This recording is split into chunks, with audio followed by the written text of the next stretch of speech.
The class is now completely filled in and continues to grow.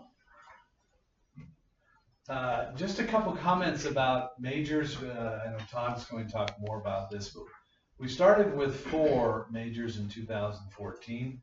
We decided actually in 2016 we did a self-assessment and realized that social work wasn't working as a degree in Korea.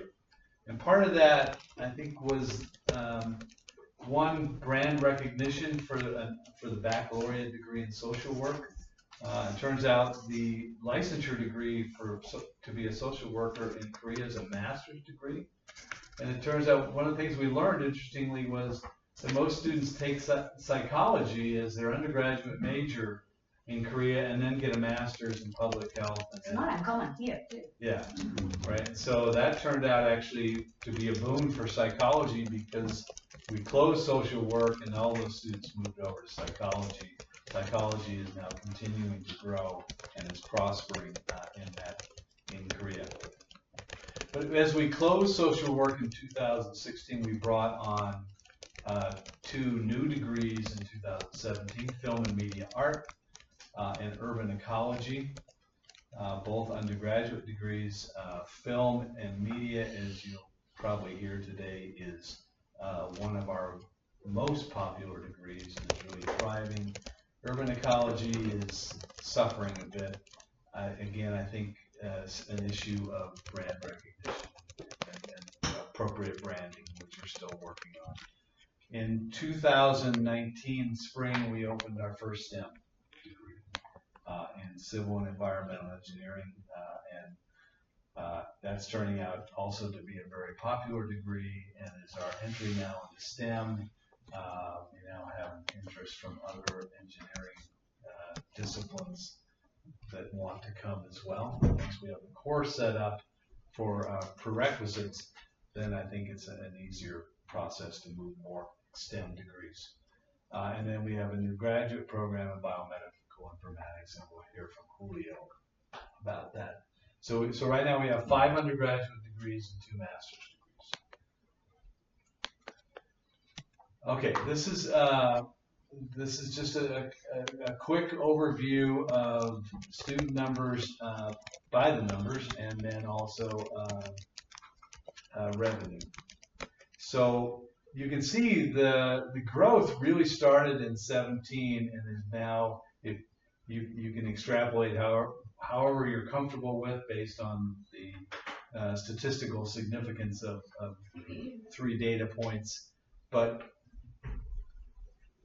it certainly suggests that adding the new degrees was a key component to the growth of the campus. If you look at total revenue, as I indicated, the first year it was $2 million. And 5 years later, our total revenue is $5 million.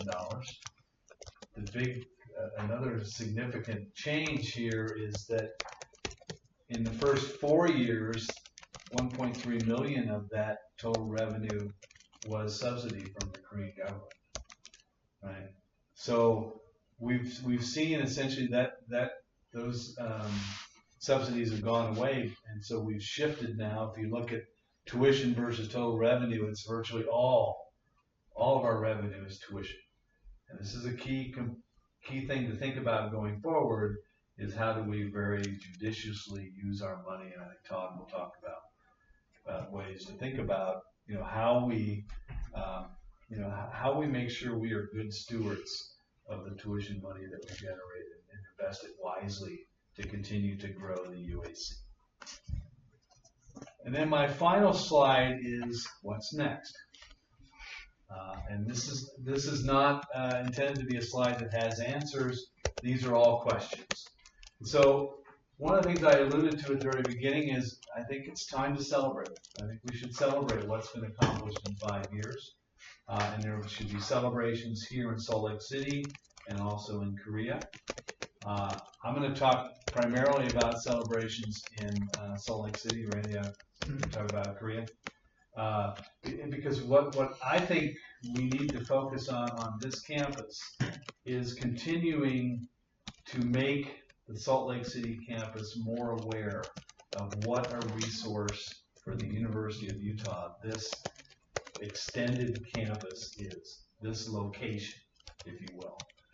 So we are starting a celebration campaign. I've asked Sherry and Claudia Diaz to work on that, and Sherry's going to make a short presentation on some ideas right before lunch.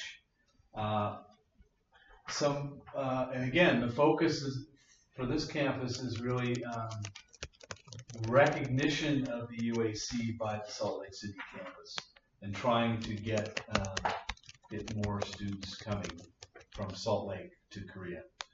I think we need to have a discussion about adding new degrees, and if we're going to add new degrees, what areas should we add them in? And we've set aside time to talk about that right before lunch. So I'm not going to voice opinions on what I think they should be. I think this is something for all of us to talk about. Enrollment is obviously a key component to growth, but I think when I say domestic and international, what I think about is learning abroad. And we've done a terrible job of marketing this campus for Salt Lake City learning abroad students, and that absolutely has to change. And that's, again, I think a marketing campaign so the students recognize what the opportunity truly is and eliminates roadblocks for them going there. And that was a very important element for the trustees. Mm-hmm. They had high expectations that Salt Lake City students would go to the campus, and that is not the case. And let me just say that that's part of a bigger conversation Chris and I have been having about how we think about studying abroad and the whole notion of how we might build anchor sites around the world. This is off points for students to study abroad. And this is a great place to start that conversation. So again, I think we'll have a larger discussion about enrollment. Campus recognition, I think there's two components to this we need to talk about. One is, how do we recognize those people that have made awesome contributions at the UAC? In Salt Lake City, we do a great job of giving out awards to people, but we have not done that at all in Korea, and we need to do that. We need to start setting up ways to recognize people that contribute. We also need to look and figure out ways to convince faculty in Salt Lake City why it's a great opportunity for them to spend 5 weeks, spend a semester, spend whatever at the UAC teaching courses, and how valuable that can be to them. And then finally, we've never really been able to crack the research nut. It's a complex nut. We have one faculty member who has succeeded in getting Korean funding, but only one. And so we need to continue. We need to decide whether or not we want to focus on that, or whether we want to shelve it. What we see the opportunity, what we see the investment that would take to realize that opportunity. I think that it's important to know that when the campus was originally set up, when Sangdo was originally set up, it was set up as a biomedical, it was set up as a STEM operation. And we were the only university that didn't have, wasn't really focused in the STEM areas or business areas. And much of the money at that time that was available in research was in STEM. We're hoping that some of that's changing, but we've had some difficulty in communication between government about our degrees because they're not STEM degrees. And we've held firm. We've held very, very firm, and it's been very, very, very successful and doing so. But now, as we move more and more into the future, the research capability is going to be very important to us, and I think that's going to be a very important part of the future and the success is that we do have research capability. Yeah. From the standpoint of our department, to build research capability will be critical to make our program sustainable in Korea. I think that'd be true of any graduate program. There was another, this is I've been introduced to earlier, but I was funded here, so it wasn't as much of a challenge, and I do stimulate research, obviously. But another challenge that I had heard other colleagues discussing, in addition to just approvals from working with the need perhaps to work with Korean co-PIs for local approval, but also for funding. Another concern I've heard about is intellectual property concerns. I don't know if that's something that you can speak to, or it's complex. We've been working with Keith Keith Marmer about that issue, trying to solve that, because he's been working with some biotech companies over there that are trying to develop programs. So I think there's progress, but I think it's still a really complex issue. Any other, well, let me finish with my, so Mike alluded to this. This is one of my favorite pictures of that building. Because Block U is clearly present. You can see the Imagine You branding that Brian Byun gets the credit for, right? On our building. It is clear that is the University of Utah. That entire building. That entire building, and the other three still use parts of it, or where it's all ours? This building is all us. And if you walk inside that building, you would think No space fighting there. because it is completely branded. Yeah. That would be a market. So is this that multi-purpose building that you initially No.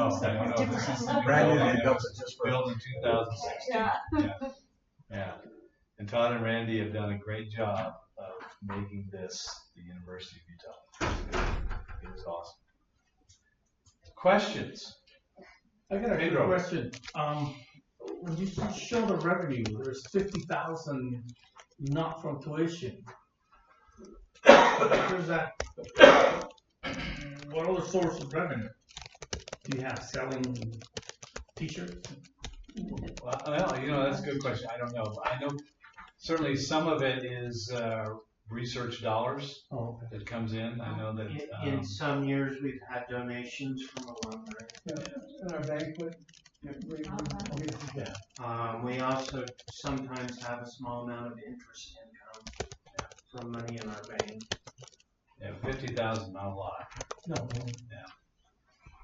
Yes, I don't know, maybe you're planning to talk about this later, in which case I can wait, but can you tell us a little bit more about, because you talked about revenue and changing and the Korean contribution, the Korean government's contribution and stuff like that, and how that then manifests itself or translates into departmental budgets. And I just, I see my role as director as two-pronged. One is to develop and foster collaborations, which I think we got to a great start, and I'm really looking forward to working with these guys collaboratively to build the strongest department we can have.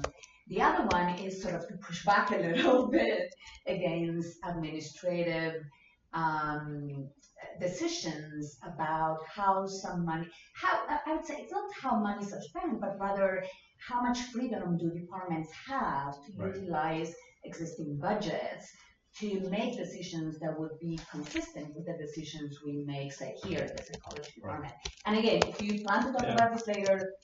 No, I don't think we plan to do that, but I think as you're aware, there's a fixed amount that's set aside. My understanding is you're welcome to use that however you like. Yes. Right? Yes. Oh, but, definitely. Yeah, but I think the reality is as Rob will tell you when he talks about financials, we are just barely breaking even with everything we're doing right now. So it's difficult for us to increase the expenditures here on campus. Can you give us a projection? Like when can we when can we expect to have a little more than what we have in order to, invest further in our faculty and in program development? So I think a couple of things. I think it's important to note, as Chris said earlier, after the first 4 years, we lost the subsidy from the Korean government. That was approximately 1.3 million. When that happened, we made the decision to pull the department reimbursement here on campus from 100,000 down to 60,000. Yeah. And I'll talk a little bit about this in the future. We have made an application to the Korean government for additional subsidies. The other universities have currently gotten additional subsidies in years 6 through 8. So we'll be going, and so we put in an application. They've actually come out and reviewed our application. They're in a review stage in their higher authorities, and we hope to have word by the end of the year of possible subsidies in the future. So if those are to come about, I would suspect it would give us a little more freedom to provide more money to the departments.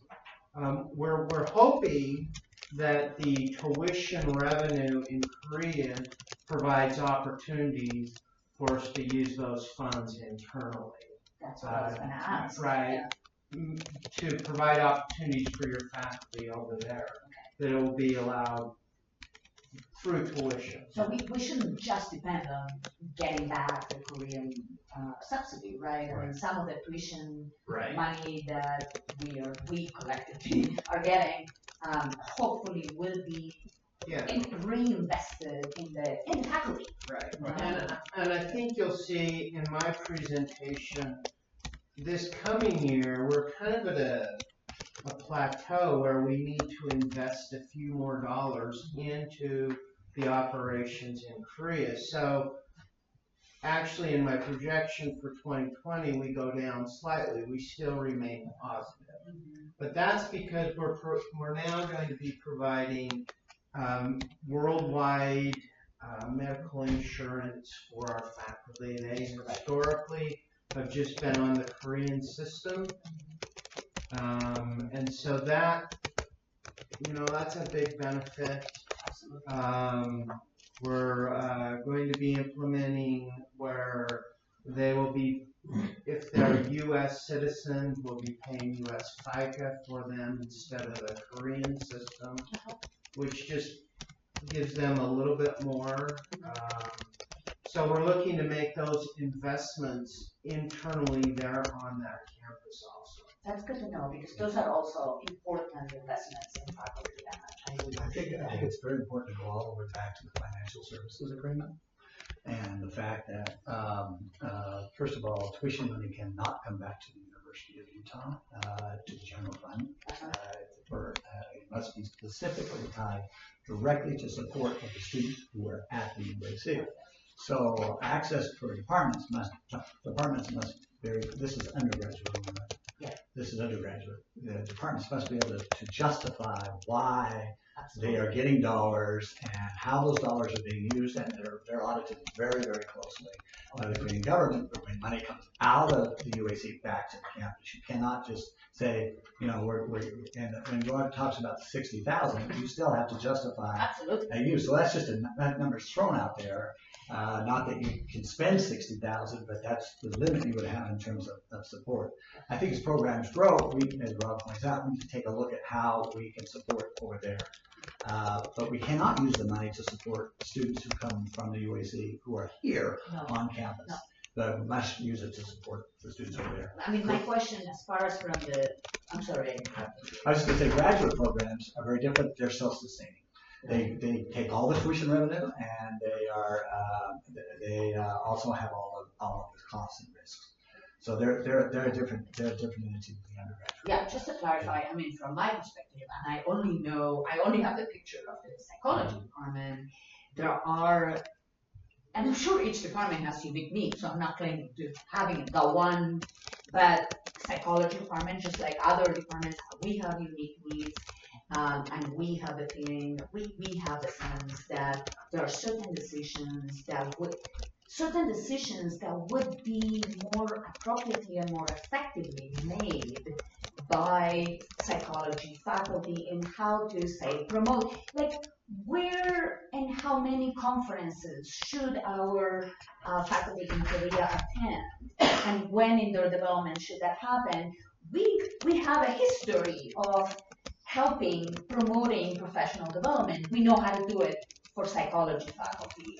And when those budgets become shrunk, we have less freedom to do that sort of professional development that we know how to do. And that is, so it's not a fight for money, we want more money, or it's about how can we Your point use is it. very well taken. Yeah. It's something that requires further discussion. Right, that's think all it's I very wanted.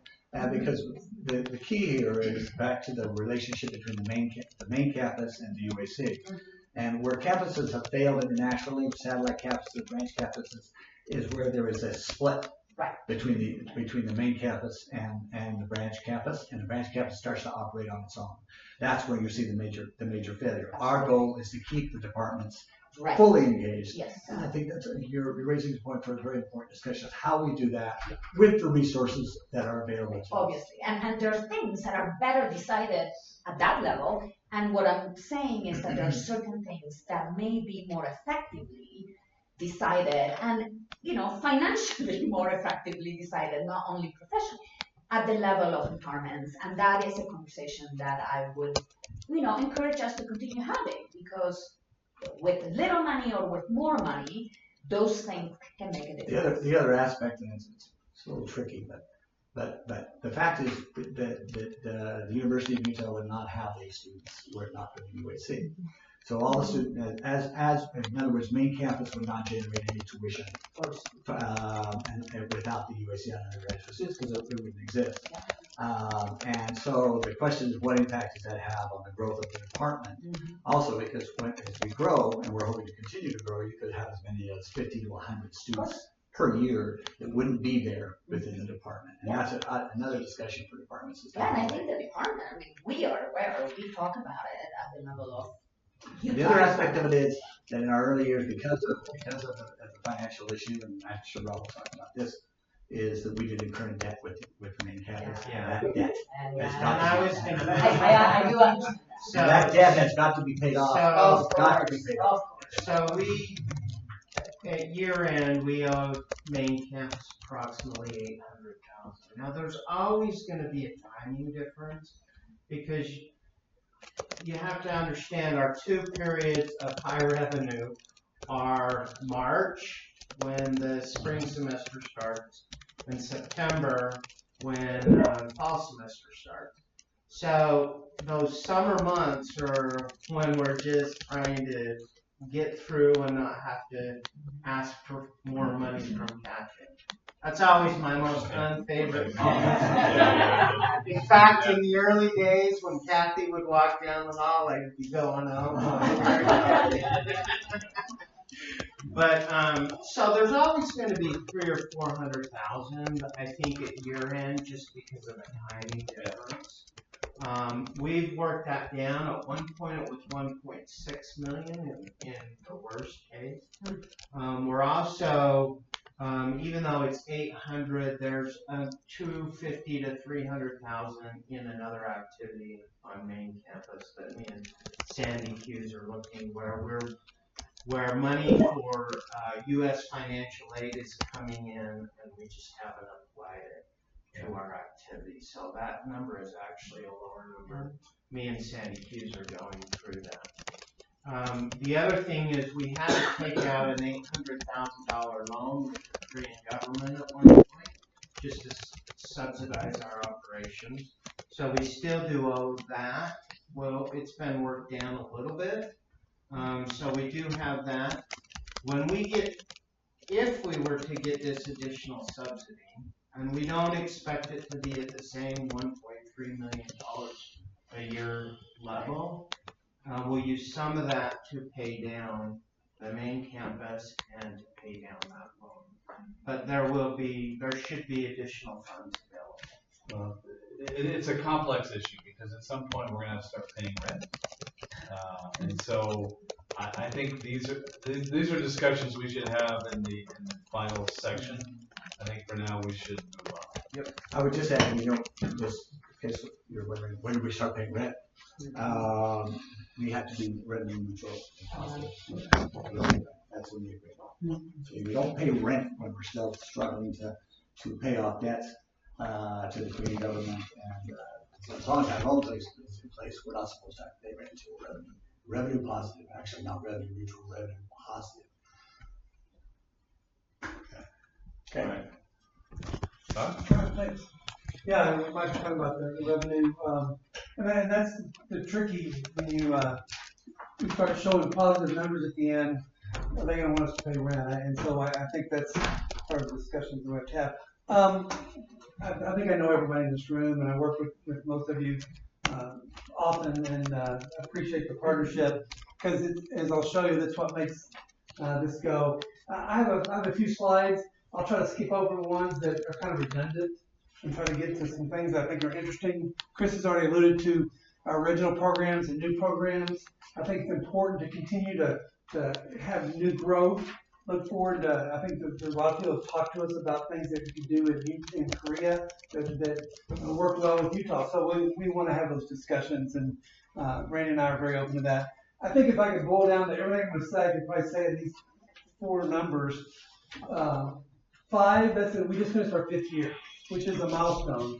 As Mike alluded to, the early days were rough, but I think we've stood the test of time. And I said when I came here, the most important thing we have to have is a graduate. Once you have a graduate, you're legitimate. And families think, now we can send our kids there because there's a graduate.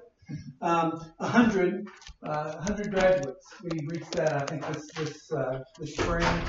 Let me tell you how significant that is. I was sitting in the SUNY's graduation, and they said for Stony Brook University, part of their operation, they just reached their 100th graduate. Well, they're 3 years older than we are. I think if you measure the success by graduating students, which is one of the things that we have to do, we're at 100, so SUNY's at 100, or Stony Brook, and my guess is GMU and Ghent are below 50 somewhere. They have not taken care of business, and so I think that's exciting. 400, that's the number of UAC students who are on our campus or on this campus. 400 this year, which is significant. It's a significant part of the international population here. And then 4.8, I won't go over that anymore. That's the net tuition revenue that we reached, which is a 38% growth from last year's net tuition revenue, which is amazing, and I give a lot of credit to Randy and his group. But really, it's a success of the faculty, it's a success of student affairs, it's a success of this campus that we're able to do that. But, just a couple quick things. First of all, the University of Utah brand is very important to us in Korea. I think if you talk to Koreans, lists, rankings are very important. They want to know what kind of degree they're getting. They love to come to the U.S. and go to Ivy League schools and to other places because that pedigree matters. So I like to show this to them, to show that the Seoul National is the flagship university in Korea. But the University of Utah, we're right in that band with them. And Ghent across the world stage is excellent. But I think it's important to know that we're offering something significant to Korea, and I think this has been part of our success. Is the pedigree that we bring from Salt Lake City, and we like to talk about one university, two great locations. That's really what we've been talking about: Salt Lake City and Incheon, South Korea. Our goal is to reproduce the University of Utah in Korea, and I'll go quickly through this.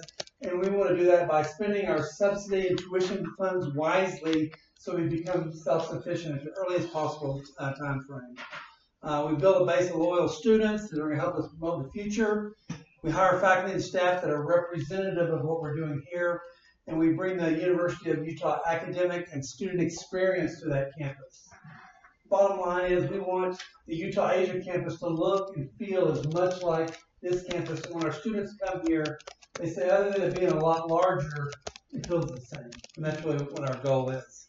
And I think that's the foundation of success in Korea.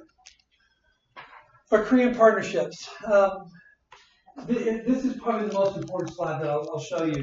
You can see there in the blue, these are our Korean partners, Incheon Global Campus Foundation, IFESA, which is the Incheon Free Economic Zone Authority, Ministry of Education, and then we talked about MOTI. We have to work with all these groups, and we talked about audits. Every one of those groups audits us at some point. The problem that we have is when Mike and you guys started this, none of those people are in power anymore.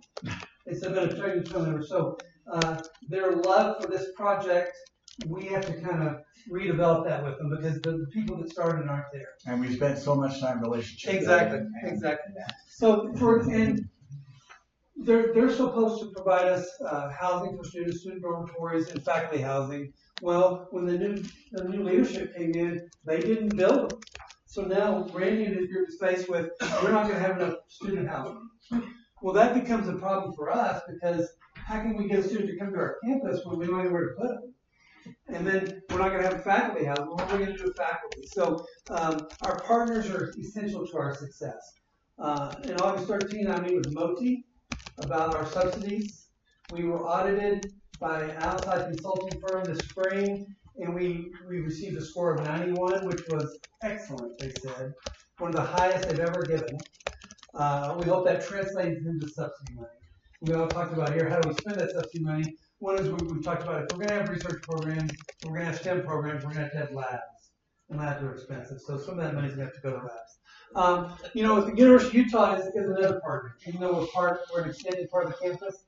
And Chris alluded to learning abroad not really being a good partner with us. And there's other aspects where across campus, sometimes we get, we're just like this, and sometimes there's a lot of separation. So I think that's a continuing effort to make sure we work together so we can all be successful. And so one thing I try to do is to maintain contact and talk about these areas where our partnership is not working. But you can see we have a lot of bosses at the Utah Asia campus. You look at the green and the yellow, that would be families, students, schools. There's a lot of people that have input into what we're doing, and also part of our ingredients for success. Our faculty quality. I'm a believer that universities, the faculty become the heart of the university because I've worked at branch campus, now this is my 13th year, or extended campus or branch campus. The most difficult and most important thing we do is recruit faculty. You can see we have a lot of new faculty coming in this fall. The top two are actually University of Utah faculty. Steve works with us in the spring, but he's going to stay over the fall. And then the rest are all new. And I mentioned this is that this is going to be a continuing effort. And I think we have to get the departments to work with us, and this spring was rough. I'll explain one. I had many faculty come at the last minute, we're talking middle of May, and say, I'm pregnant, I'm late, I've got to go home, I'm getting married, or I got a new job that I can't pass up. Well, we're not going to hold them hostage in Korea, although we'd like to. So here we are faced with, at the end of May, trying to recruit somebody to start in August, knowing that we still have to give them a work visa. So we have to go through this process. And then the departments here, a lot of the people are on vacation. So there's nobody here to vote on a faculty member. So I think we just have the continuing issue that we have to work through. But I'm very excited about our faculty in the fall. I think that if you were to sit in classrooms, you would be very excited. Student recruitment. I'm not going to jump into Randy's business here, other than to show that you can see since 2016, these are tech people on our campus. We've increased by 75%. If you add the students that are studying here, it's 100%. So it's a big increase. This is the one I wanted to show. You can see here in the bottom, spring 2019, 340 students enrolled in the spring in Korea. There were 64 here on this campus. That's where we get our 400. There are 88 students going to summer school. So the numbers will continue to grow and our impact on this campus. Students by major and hours. you can see the ones that are in the 91 to 125, usually those are students that have been here for 2 semesters, have gone back to Korea to graduate for the last semester. But you can see we're bottom loaded. We got a lot of students in the 0 to 30 hours. And as we go across those numbers, we believe that'll be the more than normal if we go across. But these are very important for us to kind of keep our eye on, because the departments here are asking us, how many are you sending us? Is it another section in our curriculum? And that's important. Summer school, Randy and I, we thought we needed summer school to have for our cash flow issues. We need summer school and winter school. This is summer school data. In summer of 2017, we had about 35 students. Last summer, about 60, and this summer, over 105 students, which really 1/3 of our students or more probably are taking summer school classes. And we've done that by bringing faculty from this campus for 3 weeks. It's been a huge success. Students love it. The faculty members love it. It's a great way to kind of keep students engaged, keep our cash flow moving through the summer, but also engage this campus to teach for short periods of time. What is that timing in summer semester? Well, we have 2 3-week sessions. And so students usually take one class. It's 3 hours a day for 3 weeks. It's rough, but it builds on your session 2. Yeah. So it starts when your session 2 starts, our session starts. So we do 3 weeks and then the second week. Does this tend to be, are students primarily interested in courses that are new or elective type, sort of for Gen Ed? Or No, when I came there, I thought we're going to create the most creative classes you can possibly get. Yeah. Nobody wanted them, Yeah. but the Korean student wants to check a box. Okay. So they offer our standard curriculum. Yeah. That's what they're happy with. Yeah. We don't offer any writing, math, because we just don't believe you can do that in 3 weeks. So But you offer the summer new classes. What's We that? offer the gaming We offer classes. some animation. gaming classes, but I They think were it's a just huge that success. they were huge successes because of what they are.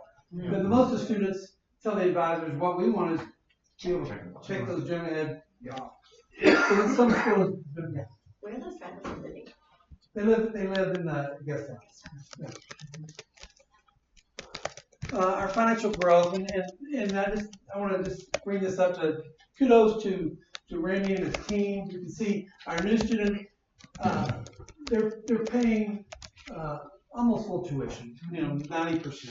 And this is significant. We know that one of our sister institutions there has 150 students on full scholarship. Well, the problem is, running a university, you cannot use every class costs you something, and so you can't make a living. You can't stay in business doing that. So this is a significant, and I just appreciate the work that they've done. This is what I think has made a difference with the University of Utah. So we were asked to submit the number of faculty and staff we had because they're going to build a daycare center on campus, which is a nice development. And they were looking to assess needs, so we all submitted our numbers. And this was interesting. SUNY 140 faculty and staff, but they don't have. Well, we'll get to that in a minute. Get and GMU about the same, and then you got the little University of Utah. So every time I go to IFES, the IFES, one of their leaders says, "Todd, you have to have 1,000 students to break even." And I said, "That's not true, John, because our cost structure is lower. We purposely have not hired more people and kept our costs down." And you can see, I think this is what's allowed us to be successful, is maintaining our handle on cost, and therefore we can as we grow, we can do more. And I think it's important to emphasize the quality aspect of that too. That even though we show lower numbers of faculty, our student to faculty ratios meet the requirements, and our retention rates are higher than all 3. Oh yeah. Well, I can tell you that GMU, one of my friends works over there, and their retention rate's about 60%. And if that, that's what they tell me it is. But I think you're right. No, so it's all quality. What we talk about around our campus is every person that we have has to be good.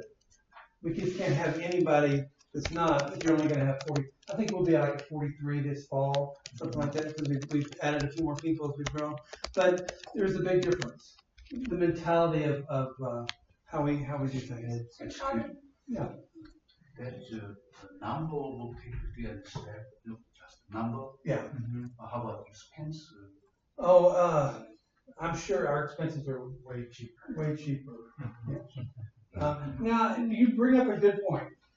GMU and SUNY have hired a lot of adjunct faculty in Korea. So they're paying them $3,000 to $5,000 to teach a course, where we made the decision. So that's not real FTE faculty, that's headcount. That's headcount. Do you have the number for actual FTE? I don't.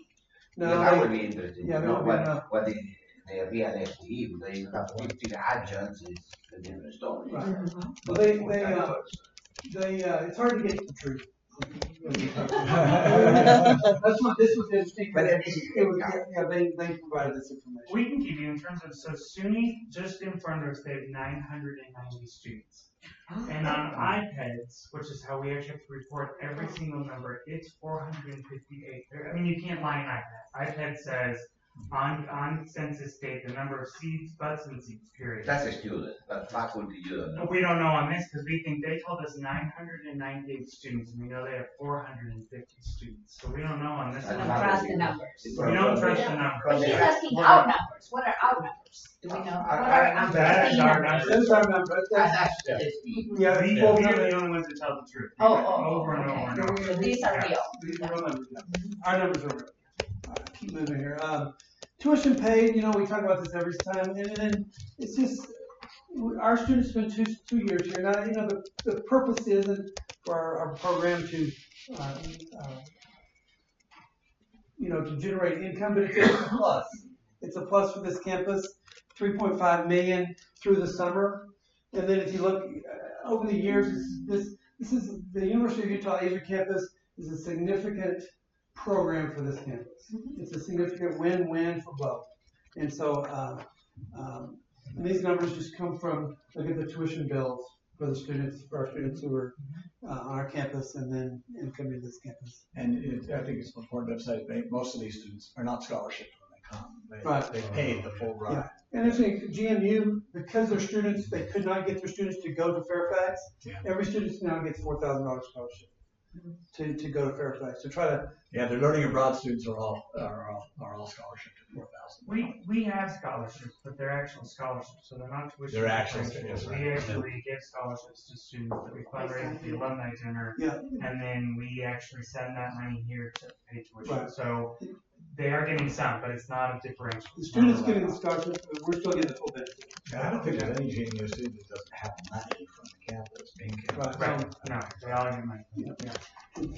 Students who could go there for a semester or two, are they paying? So the agreement is if they're University of Utah students that go, they pay whatever they pay here. So all financial aid, all scholarships, everything they have here transfers with them. And that's for actually, yes, we agree. That's for 1 year. And then after a year, they transfer to our tuition. And that's really the greatest deal in the world for University of Utah students. Pay your local tuition, have the experience the culture and greatness of Korea, but stay in the same curriculum. You never miss a beat. Cost of living in Korea is significantly lower than here.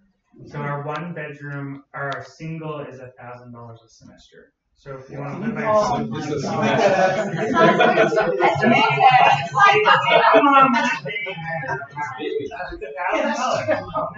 and you get your own bathroom.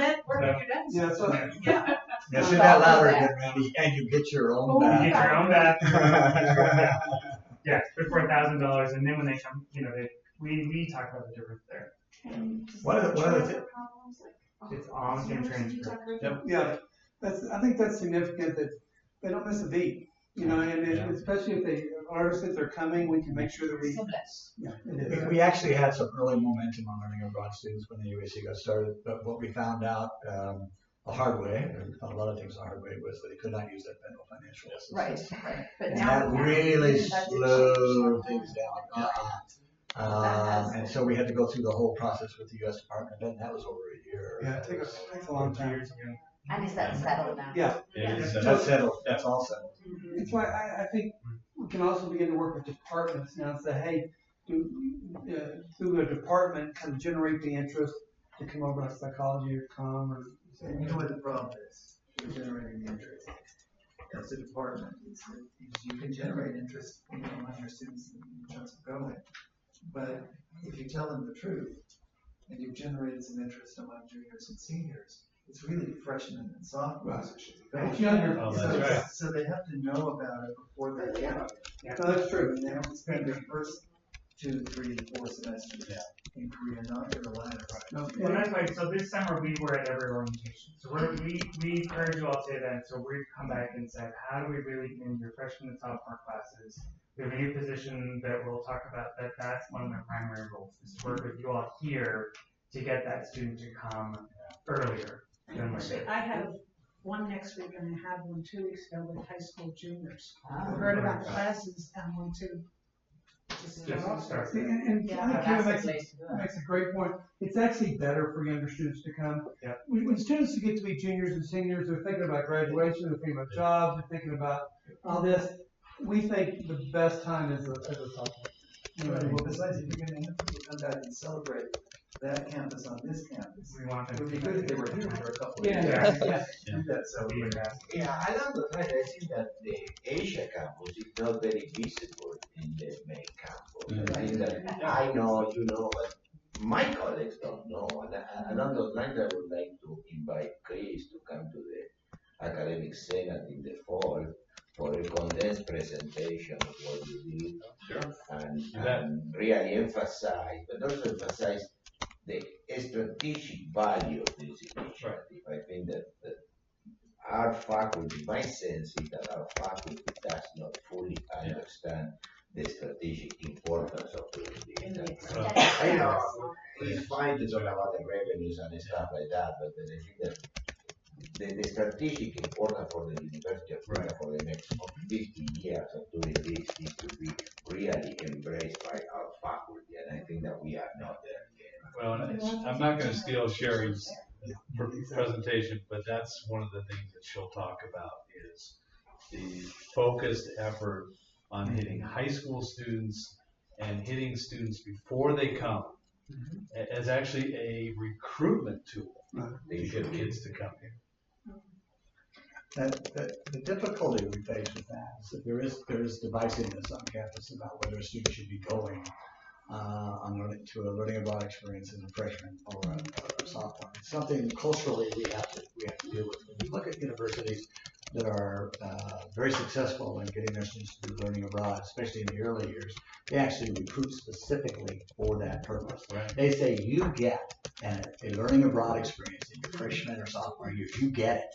And it's part of why you would want to come to this university. We don't do that. It's almost auxiliary. It's almost like, oh, it'd be a nice thing to do, but it's not really viewed as curriculum-based or really critical to the student's undergraduate experience and the value of learning abroad. Talk about the value of it. It's the value that we're not hitting. We're hitting, well, it's a good experience. You go over there. No, there's a huge value in doing it. But you've got to hit them.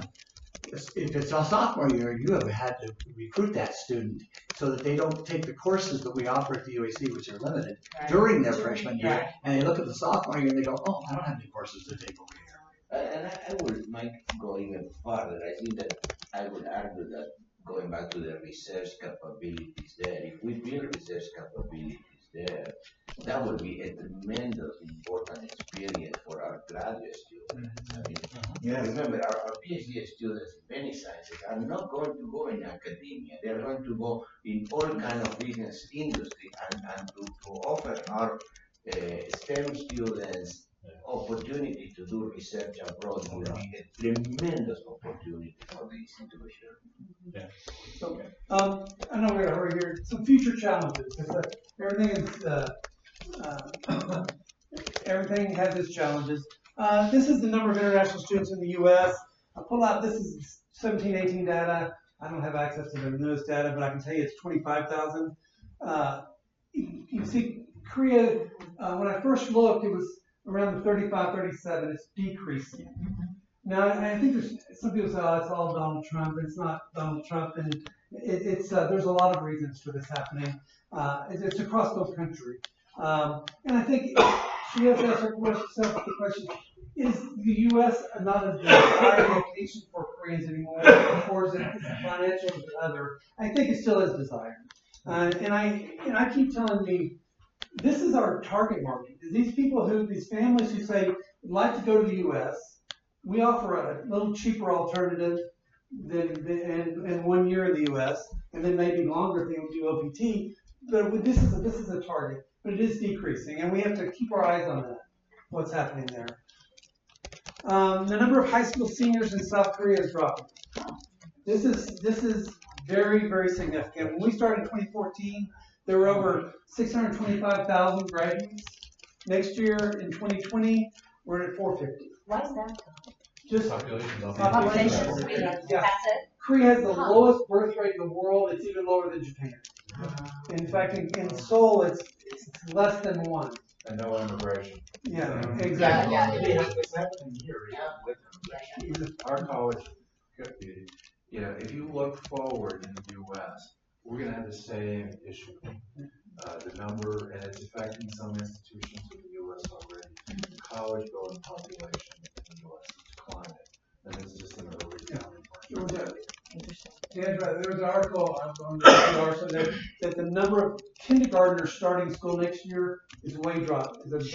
So we're going to see the bubble affecting us in the future. So we're going to counteract this by we're going to increase learning abroad, not only in this campus but other campuses. I've spoken to people at Northeastern, who the director of their program is a University of Utah graduate, about sending 5 to 10 students a semester to the UAC.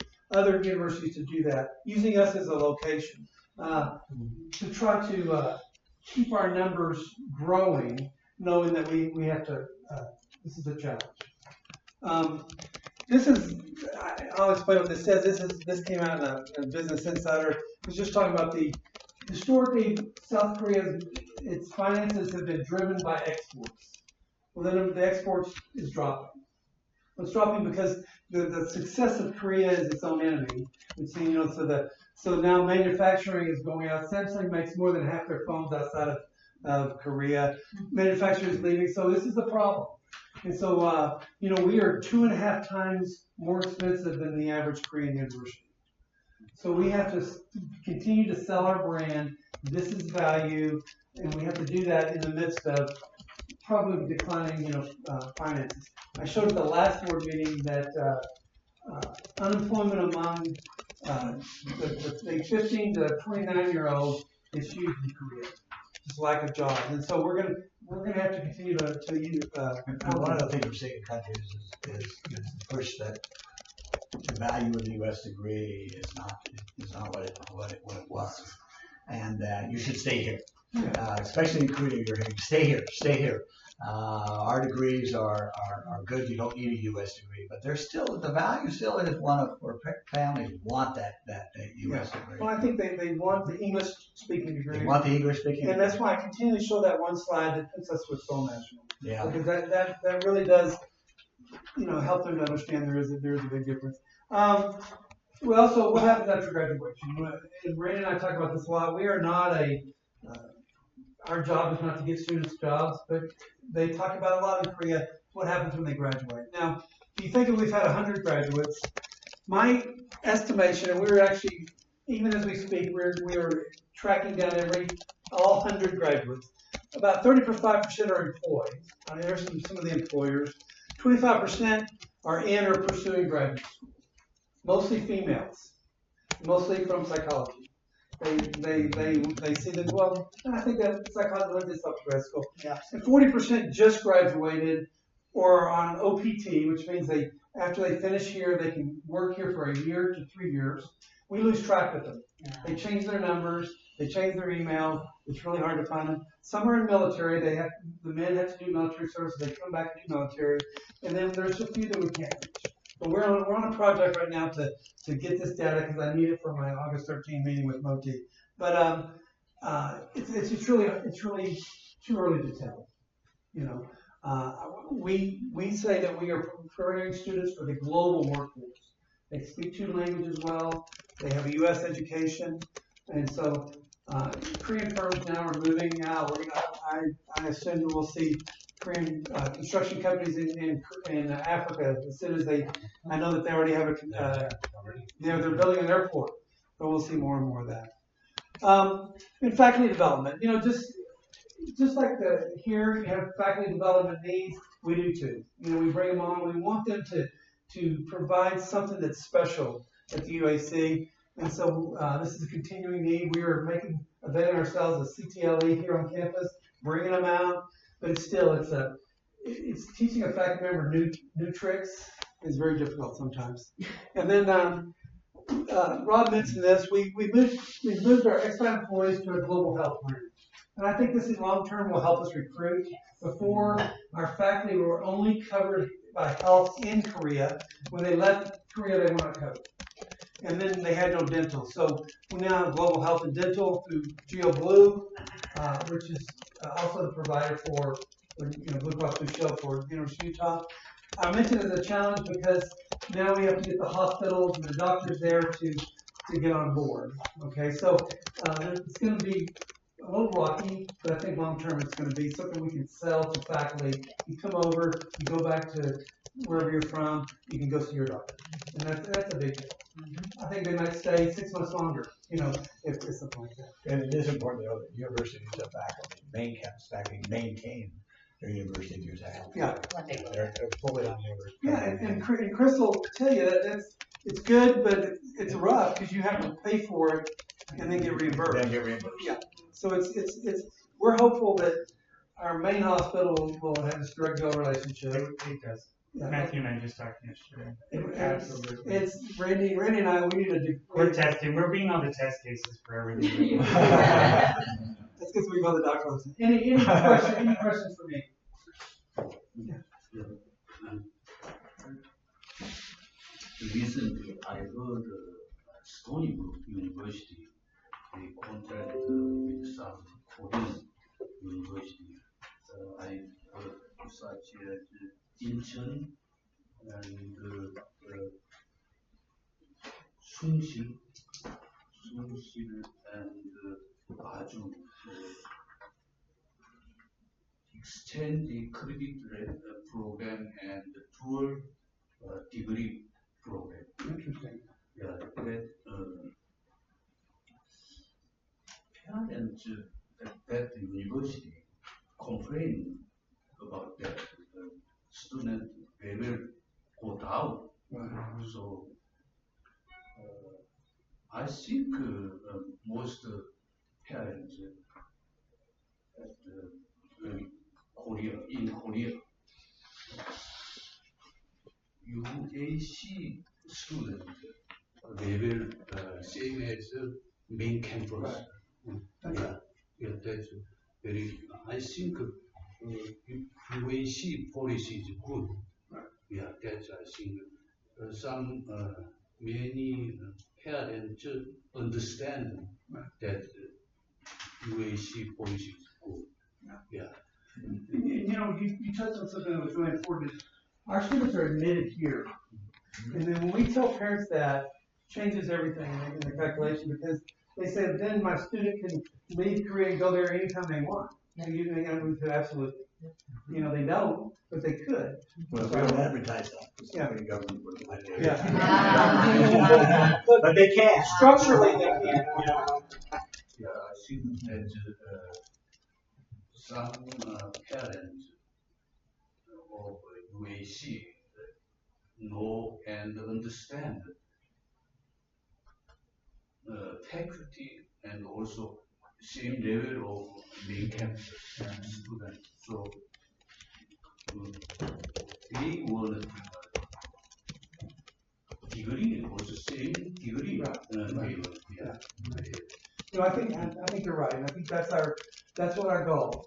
Reproduce the University of Utah in Korea, and I think the long term that's the winning strategy. Todd, one of your previous slides made me think of something. We in Psych are trying to, with your help, grow the internship programs for our Psych UAC students in Korea, which should hopefully be helpful in finding jobs later when they go back. And it just occurs to me that now that you have this information about where our graduates are employed, maybe we can connect that information to our faculty organizing internships to see if we can make make inroads already, like, oh, you're taking some of our students here, we're gonna send you interns as well. Yeah. So No, I think let's so. try I to think that- coordinate that. That's the next step within psychology, Yeah. especially. Yes, we're definitely on it, yeah.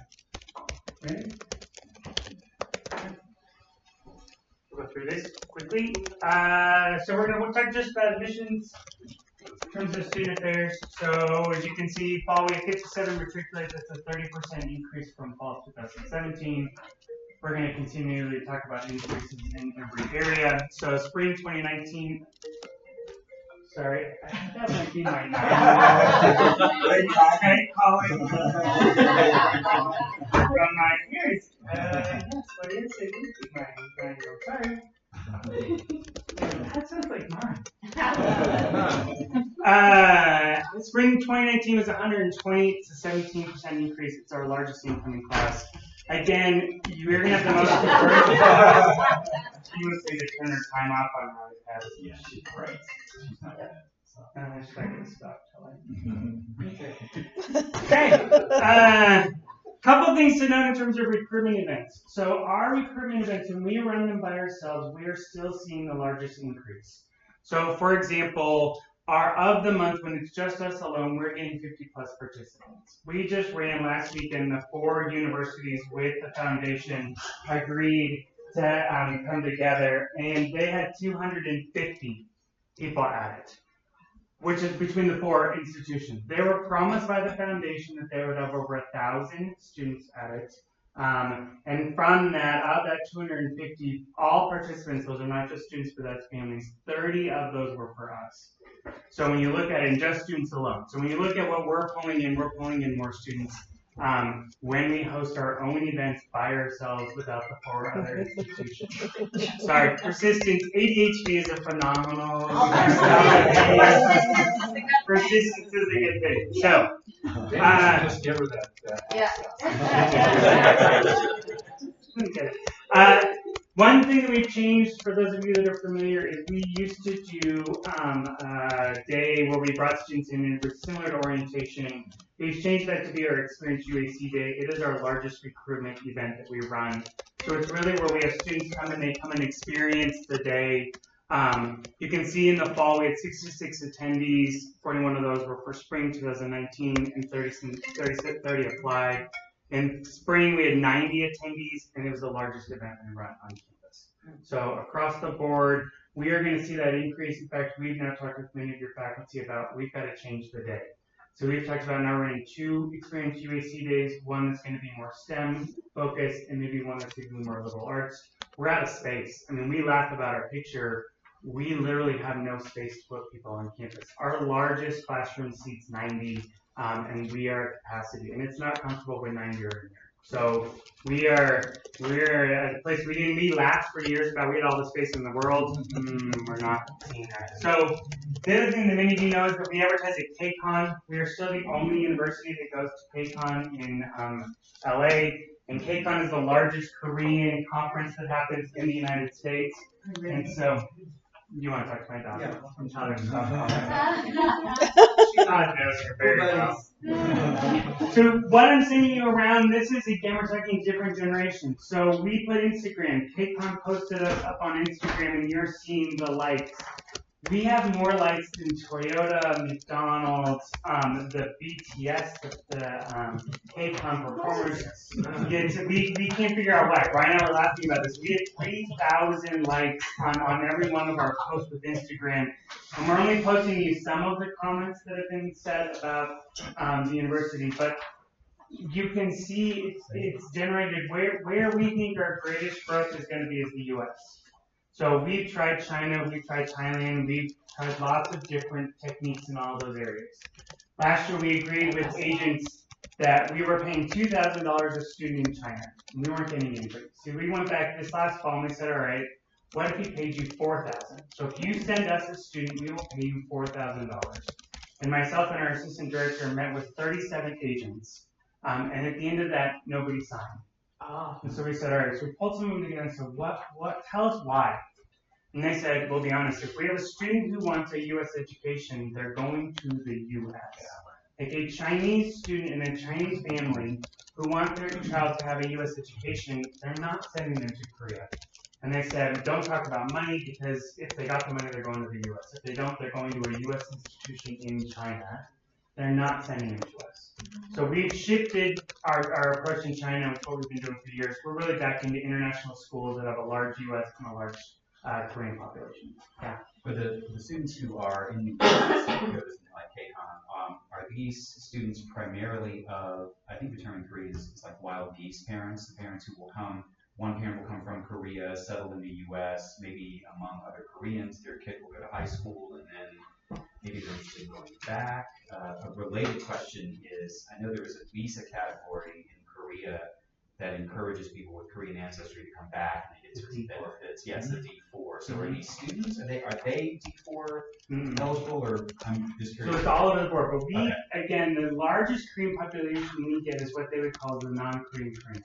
Okay. So they are not K-12 public school, went all the way through Korea. We have got students that went to international school, that have lived abroad, been abroad. Parents may have sent you in high school abroad. Yeah. So that's going to be our largest Korean population. We are, though, now seeing an increase in public school who did K-12 in Korean public schools coming to us. Okay. So we are seeing that uptick there, wanting that U.S. experience, but not having the ability to come here for all 4 years. So, yes. And Randy, along that line, when we visit schools, principals ask us if they will pay our teachers to come and work with their kids in English, because these public school students are now wanting an English education. So the only barrier is English. So you can see from KCON, we already had one direct matriculation for fall 2019, and we are already predicting that we've got 5 that have already contacted us that are coming to KCON, that are coming in with our advisors this KCON. So KCON's been a huge boom for us, and we're one of the only institutions that still goes and does it. And we are, again, the only university sponsor of the LA one. LA last year had 60,000, and they're predicting this year it's going to have closer to 100,000. So we're riding the K wave, is what we would say. So we're really riding that Korean cultural wave of what the U.S. is bringing and saying, if you want to experience that in Korea, come. So Randy, are the other universities also experiencing the same issue with other countries? In other words, China is not coming to Stony Brook.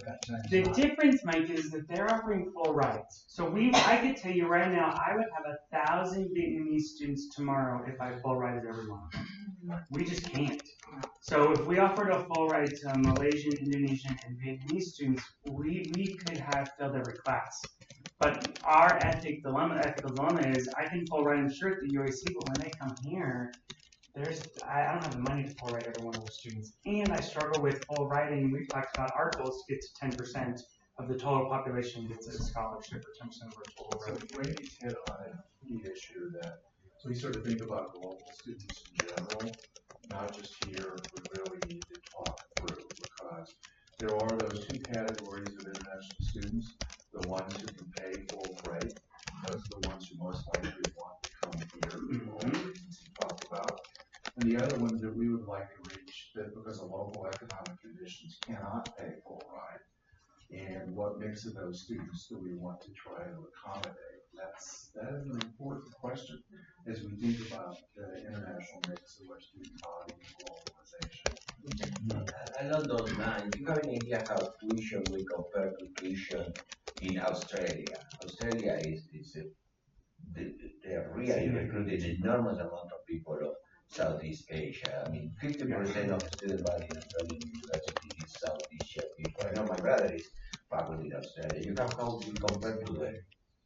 So we're, again, at least twice as expensive in terms Twice as of. expensive. Is it that Korea? That's Australia. Yeah, and from Australia, that's the whole 25. So, yes. And again, when we talk with Vietnamese students who've been successful in coming to the States, most of them have some other funding source, primarily from the U.S. So, but again, we could get, when we go to Vietnam, we have so many folks that line up, and when we say the most we will give a single student is $8,000 a year from us out of $20,000, we will fund you up to $8,000 a year. They just can't afford it. So the reaction from the Korean government right now is are they still pushing heavily for you got to have more than Korean students who are or is that settling down? No, we're still hearing that, but where we're facing our biggest uptick again is U.S. students, which are considered still, I mean, they fall under our student visa category, so they're still international. So we're growing that population base of bringing U.S. students to Korea, which is making the Korean government happy. So the other universities like Stony Brook have made a decision to full ride. Is there an expectation that the Korean government we will eventually have to offer that? I think this government, when I'm talking to people in power now, their main question is sustainability. Yeah. Show us that you're going to be sustainable in the future, so we don't have to give you any more money. So, I don't think they care where it comes from. I think they just want us to prove that we're sustainable. And we also, across the street from us is Yonsei, their international campus, and they're giving 90% scholarships to pretty much everybody. Because if you think about it, their tuition is $4,000, and they're not giving that much to every student. So they're getting money from the government to operate the university. That's why they can do that. And so our big competitor for those students is the Korean universities who are giving big scholarships. And there's a fund in Korea that is to bring in international students, but it's only available for Korean institutions. So we can't apply for that money. So other institutions like Incheon National can apply to that fund to then underwrite the scholarships that they're providing to international students. So clearly our direction where we're headed is Korean, non-Korean students. I mean, that's the future. That's what you're saying. Yes, yeah. And as we've said already, we want more Utah students. We want more of your students coming. That would change campus. The more we can get coming 10, 20, 30 students this semester from here, the whole campus changes.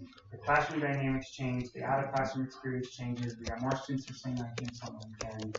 So that's what we're looking at is the big cultural shift for us. As you all know, we started taking TOEIC, which is another English proficiency exam. So we're just giving you, there's always been a conversation. We are still running the 5-year longitudinal data. I just wanted to give you what we saw in terms of fall and spring.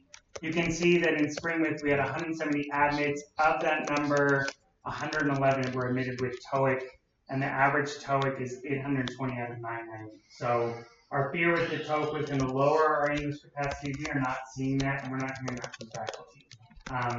The way we described it again is it's like offering a university experience in Utah but not taking the ACT, which every student takes in Utah. It's the same thing in Korea. Every Korean student takes the TOEIC as an English proficiency exam. So, and we will have the data at the end of August to send out to everybody about grades to show that our students that came in on TOEIC and students that came in on TOEFL, we're not seeing a grade distribution that says there's anything significant there.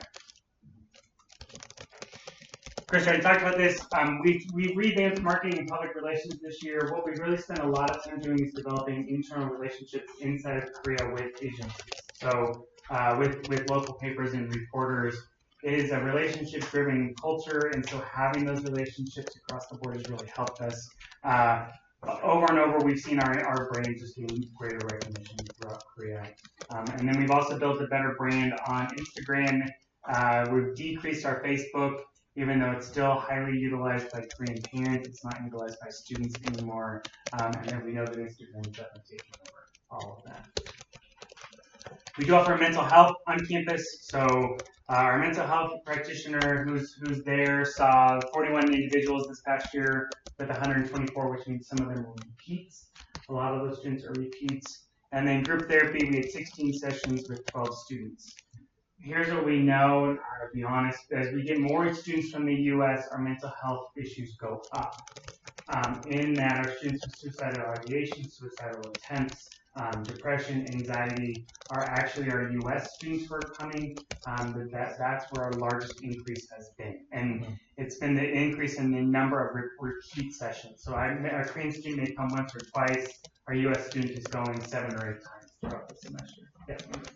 From your knowledge of the students, I know it's confidential and all that, but are the U.S. students more likely to seek treatment, or do they actually seem more depressed and anxious? The only way I can say is that our suicide attempts and ideations have been all U.S. students. That the actual attempts on campus have been done by U.S. students, which I know Korea, in terms of OECD nations, has the highest suicide rate, but what we're seeing in terms of our population of students, it's U.S. students. Yeah. But I do think we've done a lot of branding and marketing around. Come talk to our counselor is fluent in both Korean and English.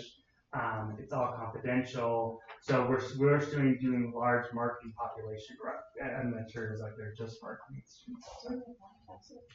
We only have one, and it's divided between us and GMU. So we split the counselor.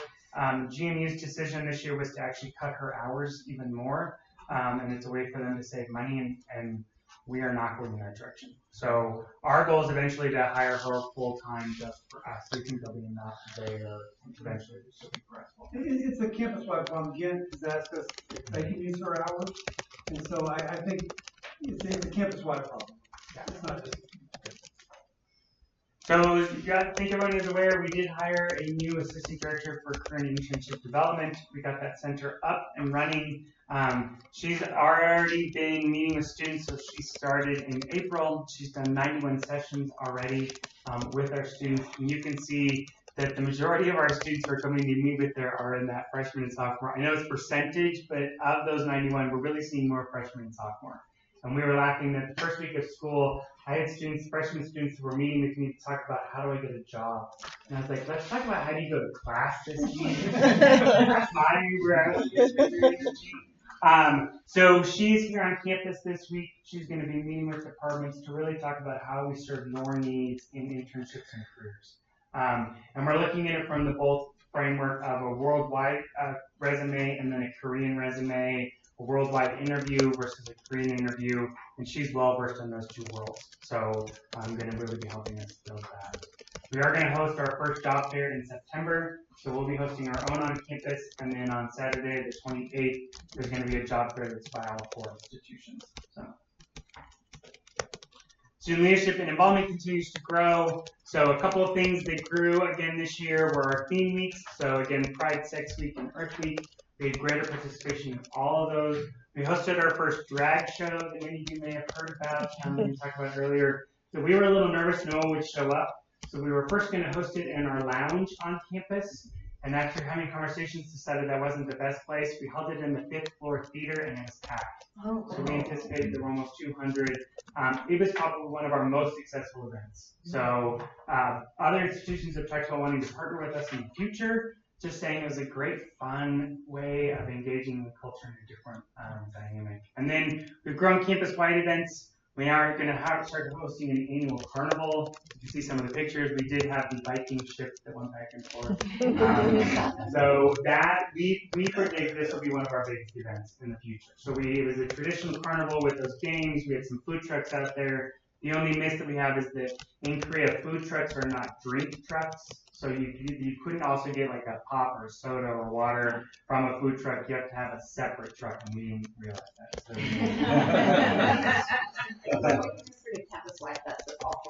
No, it's just bigger. Yeah, just us.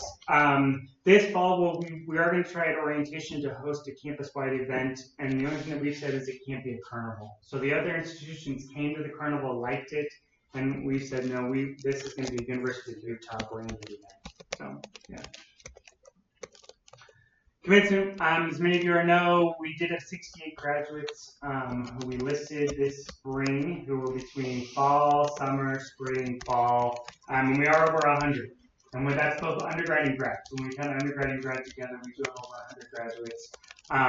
And then just a couple things we've done this last year is we did a bunch of remodeling on campus.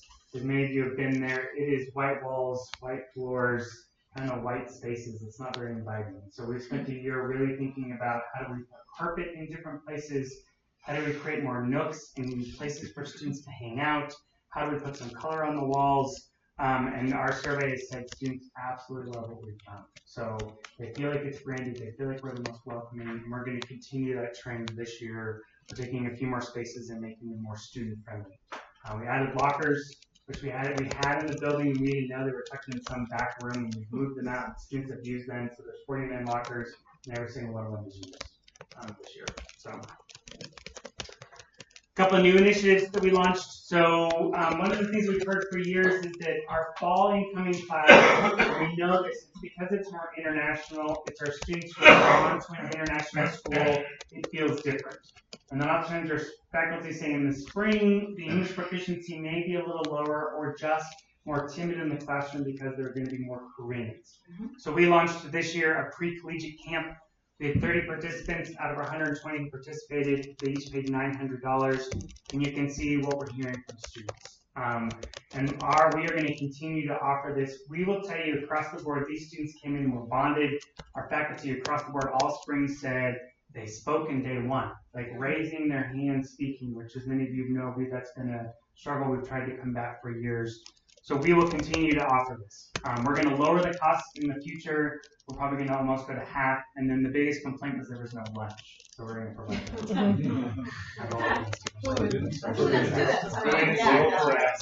that. Then we also have mandated insurance for international students. So they are all now on CISI, which has been an awesome change for us. The downside of that, as Todd alluded to, is that my phone rings in the middle of the night because a student has gone to the hospital. The hospital has informed them they won't take their insurance, and our students don't know what to do. And so we spent a lot of time in the middle of the night talking to different places on saying, we've worked this out already. So we are again working it out that this year, if a student from Utah goes to the emergency room, they will treat them, they will not charge them, and that we will work it out the next day between myself and and that's just because we got students that are going in the middle of the night, they're flipped out, sick, something's happening, and they're being told, go away. We don't take them. We don't want them to call mom and tell mom. Right. Can't get treated in the chair. Oh my gosh. And then if you're not aware, we did move to tuition, PeopleSoft tuition billing, which has been the biggest joy of my entire life. Only I used to hand generate every tuition bill, so Louise and I would go through and hand generate. And it now lives in the system, which has been awesome in terms of we can look at a student, they can see their history, we can see their history. Carrie and I can pull up a student's bill at the same time and say, this is what I see. It just made sense. So it's living systematically as we move forward, as we get between 400 and 500 students this year. We had to get out of Excel spreadsheets. So that has been our best move forward. We've already talked a lot about this, but just to show again what we've seen with students. So you can see in the beginning when we had 13 students, you can see that the paid per tuition, we were $9,384 per student. Then we dropped for a couple of years, and now we're getting back up. So for spring 2019, our average incoming student paid $9,183. We will always be lower in the fall. And that is because our international students, we need to give more scholarships to. So students coming from the U.S., that international, we have already admitted that we'll probably be closer to 15% of all students. Will be closer to averaging 8,500 a student. In spring, we think we can get that to 9,200 per student on average. Then overall student, sorry, I know it's tiny. Overall student, you can see what we've generated in tuition revenue. The next item I'm going to show you, you can see summer 2018, we made $80,000 last summer. This summer we're at $157,000 in terms of tuition collected. So everything is showing the projection of moving upward across the board. Our early spring is what we're technically supposed to call it. The big difference between early spring 2018 and early spring 2019, or winter term, is last year we had the Olympics, and so a lot of our students were registering through the Olympics as part of that, and we did not offer that this year. So Todd and I talked about going back to doing the basics. If they can check the box during the winter term, that will increase in the future. So just a couple things again, moving forward, looking at that. Spring, you can see the difference between the two. We're predicting that. And then we get a weekly report, and why this is key is just to show the growth and the difference. So our fall 2018 snapshot of students who are returning, who have already registered, we had 183. For fall 2019, same time, same week, we have 266, and as of this morning, we're at 268. So we're at 83 students above where we were last year at real-time data in terms of returning students. Last year, at this time, we had 50 deposits for the fall, and as of today, we're at 55 deposits for the fall. We're predicting for the fall to be in the 60s, and our goal was 57 for the fall. Spring, we're telling you really early projections, we're anticipating 150. And that's just from the amount of phone calls we're getting, the inquiries we're getting, the early apps we're getting, which means we will be at quota. Between both fall and spring, we will hit quota across the board Talk about a little bit them going on military duty and how that's kind of regulated itself now. There in the early days, we had a drop off because of that, but now they're So they are coming back, and that's one of the things we didn't know is if they would. So Korean government requires men to do 20 months of military service, and that has to happen before the age of 24. They have to go before 24. Yeah. So they have to go, and so we were predicting that students would come and stay, and without understanding that what was happening, they were coming and leaving, and we hadn't anticipated that. And now they're coming back. And then the other thing that we hadn't anticipated was the large number of students who go on leave of absence. And they're unofficial. They just take a semester off, and they tell Todd and I because they want to rest. And both of us don't know what that means. But we get a lot of students will meet us and say, I'm taking a resting semester. So we did not anticipate that in terms of, that's not a U.S. cultural phenomenon. So we'd imagine you come and you stay, you may drop off, but most of the students will. Well, I think the reason for it is, in Korea, Koreans believe, the students believe their best chance to get a job is when they leave school. At that point, if you graduated and you're out for 6 months, it's hard to get a job. So what they do is they don't want to graduate until they have all their ducks in a row. And so we have students that are so close to graduating, they're taking a rest semester. It drives us crazy. But I think that it's a little bit of that cultural phenomenon of trying to get a job. But they do come back. They do come back. And now we have 5 years of models to look at, so we've been able to go back and look at the number and say, predictability-wise, this is what we're predicting. And it's holding true. I mean, those students that have gone away have come back and are re-enrolling. And a lot of times this rest semester is the semester before they're supposed to come to Salt Lake City. Yeah. And so they're either trying to get a little more money so they can pay the tuition, or just, I know when I go to Salt Lake City, I'm going to graduate, and then it's over. So, like we'll have 50 are eligible to come to Salt Lake City, 45 actually come. We have a drop off. But some of them rest in spring, so they can be in the summer, which is a cheaper semester. Right. So that'll change. That makes sense. So in the future, what happens now is if you want to come here in the summer, you can't go spring with us because of how our spring starts February and how it ends. Now with the new adjudication of the I-17, we can now start in second term. So I don't know if you knew that. So our students now will be able to do spring in UAC and 1 week later come here and start summer, and that will count for a semester. But you're not changing the dates, the starting dates. No, we build on your second term summer, and our spring semester has to start the way it does because of how the Korean education system does. But what'll be nice is we're not going to see students take off spring anymore. We're going to probably see a lot of them go spring, second term here, summer, and fall. Yes. So we think our retention, even though our retention rate is already high, we're still holding at 91 point about 9%, 92%. So We want to make sure departments know that, because we don't offer a lot in second session. no, we know that. That's our the new position that Carrie and I are working on. That person's got to do a lot of educating and working with Departments, that there could be and working with students that it may not make sense. Right, exactly. What they take in the summer anyways is they're still taking yoga, they're still taking camping, they're still taking. They need those classes, way. Yeah. But like Stacy and City Metropolitan Planning, we've kind of started thinking about this. How can we offer classes in the summer that meet our students? Yes. Because if there's 20 students, that's a section. So. Okay, we'll have to work on that. I just want to say, these are all the very important tangibles. The intangible that I've had the pleasure of observing in my visit and the conversations before and after the visit is the incredible attention, individual attention your office gives to every one of our students. And that is something that we're really proud to partner with. The students are being heard there. What's then? Good segue. So, as many of you know, we do run a spring assessment, and so you have in front of you our spring assessments that we ran. We added something this year, so we added a $25 gift certificate to Starbucks, and we got 121 students to respond. So in the past, we had like 30 and 40 students respond. So we decided these $25 gift certificates are a key. Yeah. So the first one that you have is our annual assessment, and the second one that you have is a spring satisfaction follow-up. And that was early in the spring, we'd run a really quick, what do you like, what do you don't like? And they told us what they liked and what they didn't like, but we didn't know why. So we went back and asked very specifically, what do you like about this and what do you not like about this? And then we dumped it into SPSS and played with it for a while. And what we really began to look at is what stood out. And so when we looked at sense of belonging, in terms of students feel like they have a sense of belonging, there were 3 things that said positive. That if these things were happening or with a student, they had a positive experience. So if they felt comfortable disagreeing with a professor in class, that was number 1.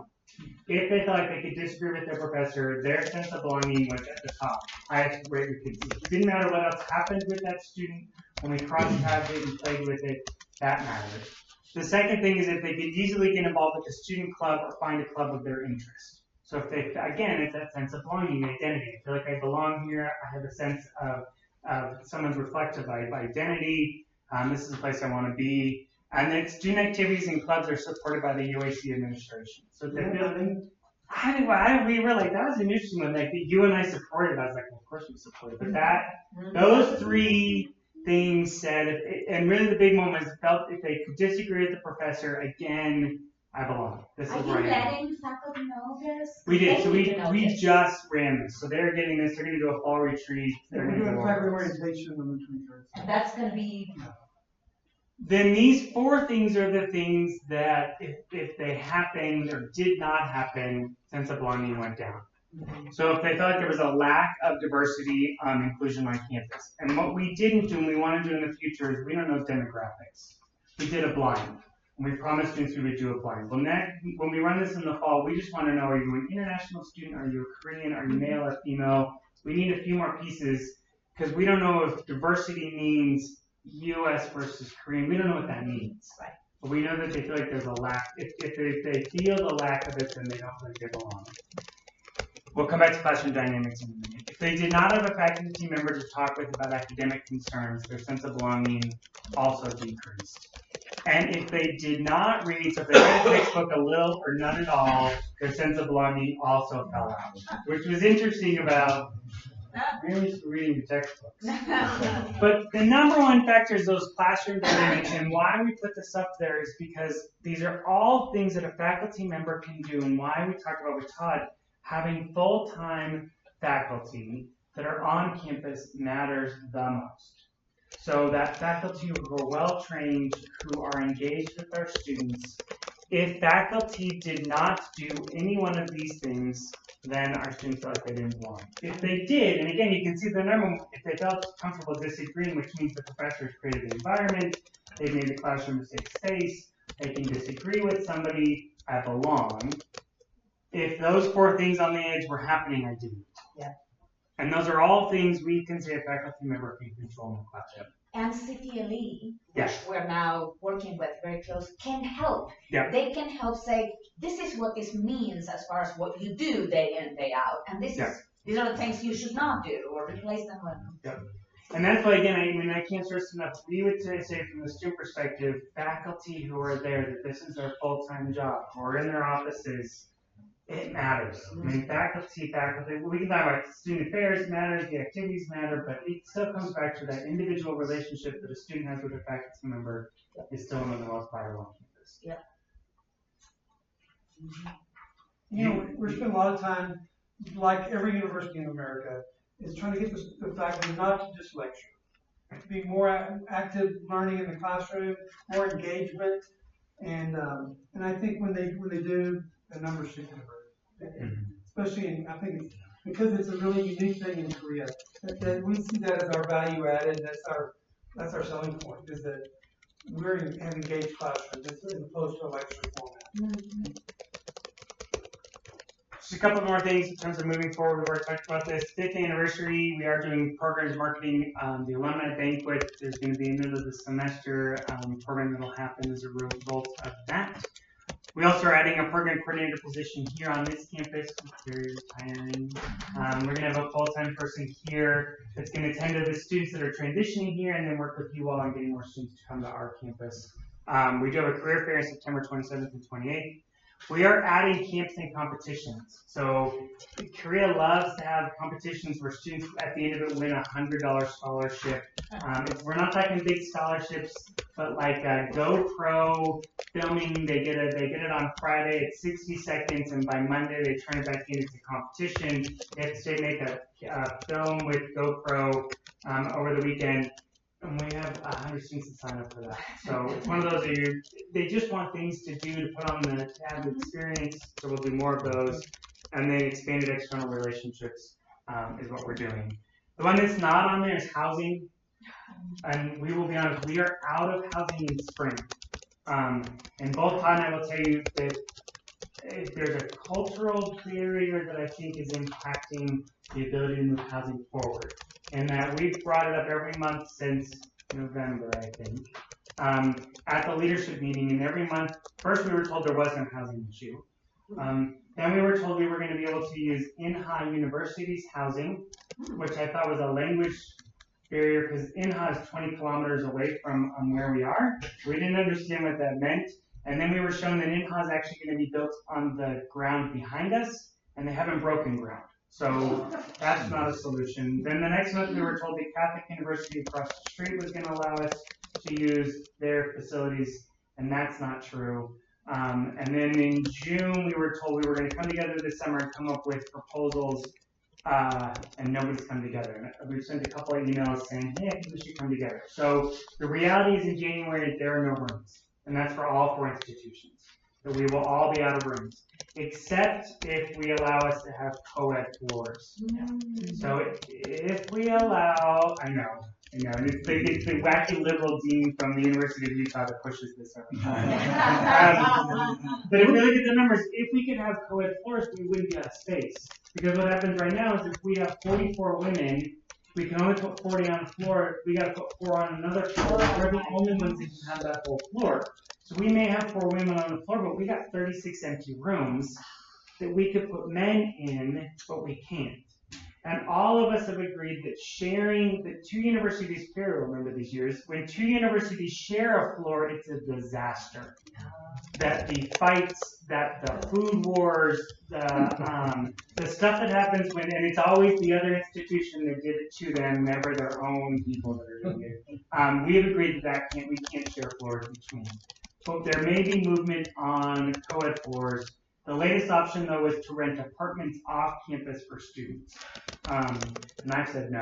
From a risk management lens, no. That is the last thing I want to do. Is if we're worried about co-ed housing and yet we're going to rent apartments for students, then we have limited control. And then we're putting students out in the community. And did you guys even talk about like some co-ed floors and some non-co-ed floors so that students and parents can make that choice? It's still... No, I think that's It's what we've said. We've said the choice here. We're not talking about every floor is going to be co-ed. Just like when you come to Salt Lake, you have the ability to be in co-ed. You also have gender neutral. You have options. Yeah. And right now there's no options. So you either are a female or male, and if you cross over again at any time. So again, if you go to the other side of the building, even just for a meeting, you get evicted. What's the culture in Korean universities regarding co-ed floors? We get told lots of different, we get told they have it, we get told there's visiting hours, and we get told that they don't have it. So Alexis is doing some research, particularly on what's happening at the international campus with Yonsei, to go and meet with people there and say, what's happening? My personal belief is this is all driven by SUNY on their residential program, and they were there 3 years before all of us. And so it was established on campus, driven by SUNY. And so the earliest, I mean, again, even if we broke ground now on a new resident hall, which we haven't even started, right, we're not talking at least 2 years. Wow. So we've got to start having interim conversations. And my bigger fears are international students. International students cannot live off this. No. There's no ability to rent in terms of Korean law also. So graduate students stay on campus. We do have married and graduate housing, but it's filled up with staff right now. So, but if we went to apartments, then no. So they have apartments, and so that's where I go, and that's what we talked about. Is I would rather move faculty and staff campus and put students in those apartments on campus than move students. It's still short term. It gets us a couple hundred beds. And I think it's incumbent on us to monitor and make sure that we do not lose students because of housing issues. Yes. Because that, Yep. and I just think they have an obligation to provide that. The other change in housing is that what I think folks are aware, housing right now is run by the foundation. It actually partners with a third party. We don't have a lot of control on that. So they open housing for returning students who are already living in the res halls for 2 weeks. If the student didn't apply in those 2 weeks, they don't get housing in the fall. And so we've proposed that we take it all in-house. So we would run the application, we would run the tuition billing, so we'd live on their tuition, the bill for housing. We would just kind of check to housing, we would do floor placements. In other words, we would be like, we are here, but we would run it all, and I think it would be better. In fact, I know it would be better because we would be running it. So, but our number one complaint from parents is housing. That they get a runaround. I call housing can't answer my question. Also, you have to do wire transfers to pay for housing. Our international folks have no idea what that means. They get really uncomfortable with it. If I'm going to send a $50 wire transfer as a deposit, it costs me $35 to send it. So we're trying to take all that in-house, and we propose to take the whole thing in-house to run application, placement, and billing, and to get the foundation under the of that. And the only thing the foundation would have to do is maintenance. So that proposal will hopefully happen by spring, is our goal. We totally have lost graduate students because Yes. because they're married, Yeah. they want to bring their partners, there's nowhere for them to be. And then they eventually give up and say, well, forget it, I'll just Did I hear there was also curfew? There used to be a curfew. So when Carrie was there was a curfew. Because everyone used to not pay attention to it, so it was, and one of the buildings, the back door was always open. And then they locked it, but really locked the house. Yeah, and then faculty staff. So now we took that fight on. Again, liberal Utah took the fight on. We're the party. Yeah.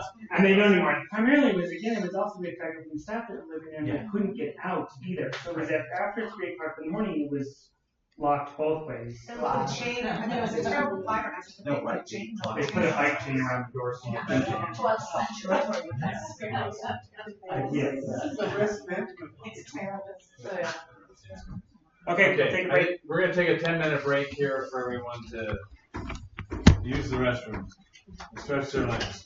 There's some snacks and drinks up here too, Very good. and there's some coffee lessons.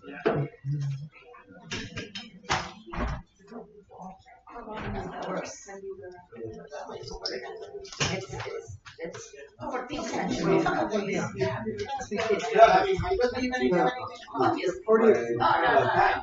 No, like that's not right. It's a Korean we've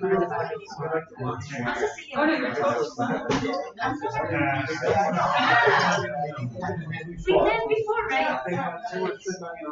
Other parts of the Yeah, this is just staying with it. So you like? No, I don't, yes. And you're at the check center, right? That's Oh, I see that. Yeah, never had. Good to see you.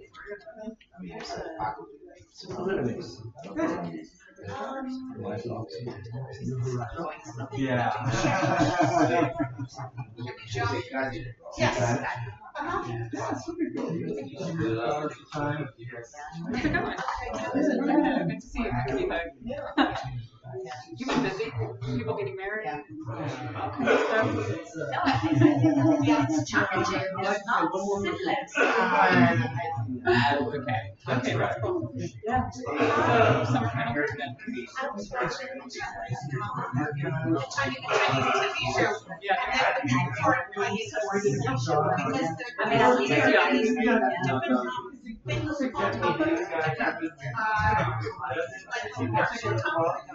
Yes, I saw it on TV, but I tried to check it. Oh, he's the next one. Not great. Maybe somebody. Yeah. So, I don't know whether they still do orientation. That's good. I'm gonna do that just to get their idea. Well, this is clearly very short. I'm already thinking about next summer. I know. And I think that For Americans too, this is the only one that wants, you know, behavior. I mean, it's a drug, especially, right, that goes beyond, right?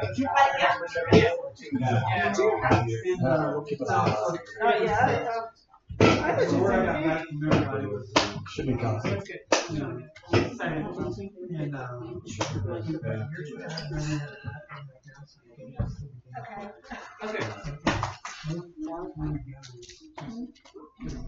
That's good. I'm glad to hear that.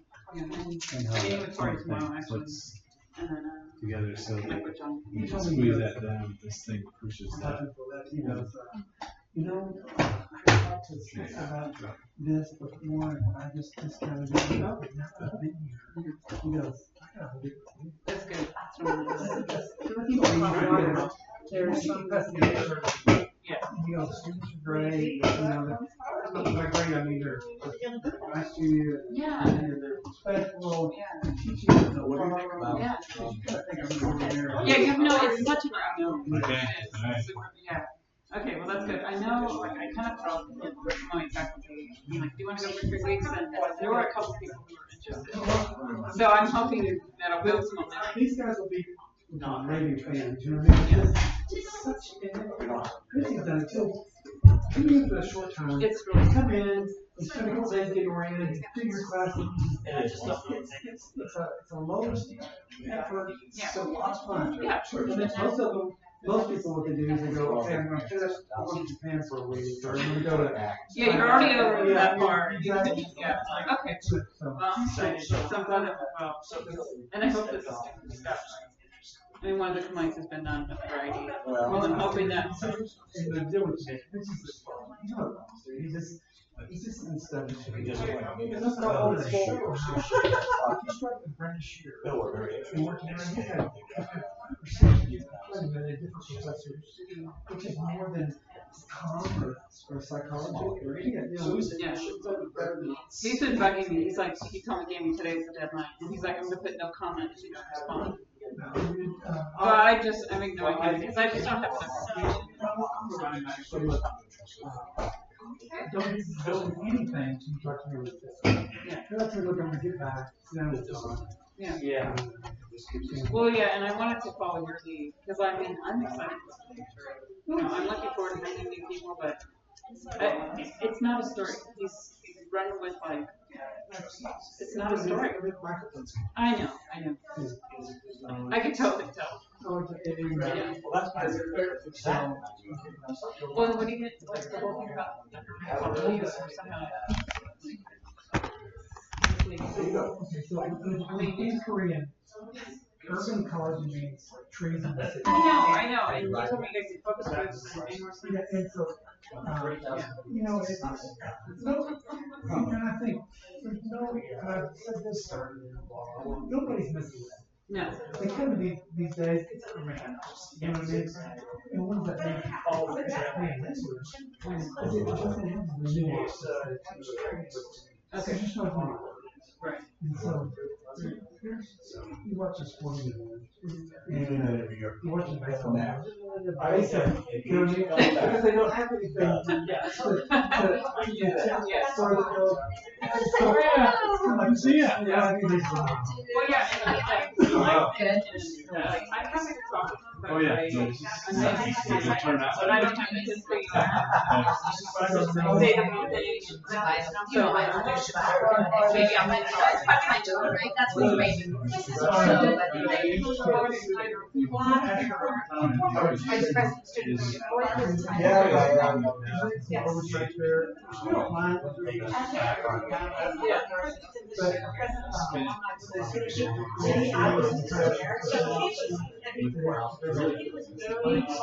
Yeah. I'll show up anytime you want. This is where we have expertise that we want to put Right. For everyone. I mean, I don't want the right. I don't want, we know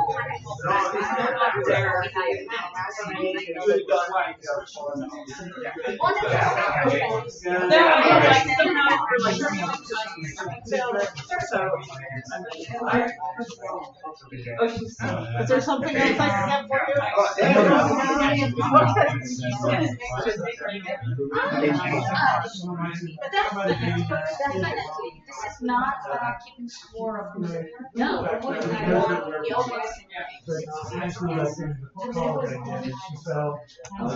And I asked them. All right. Yeah. So I go. It's a mix of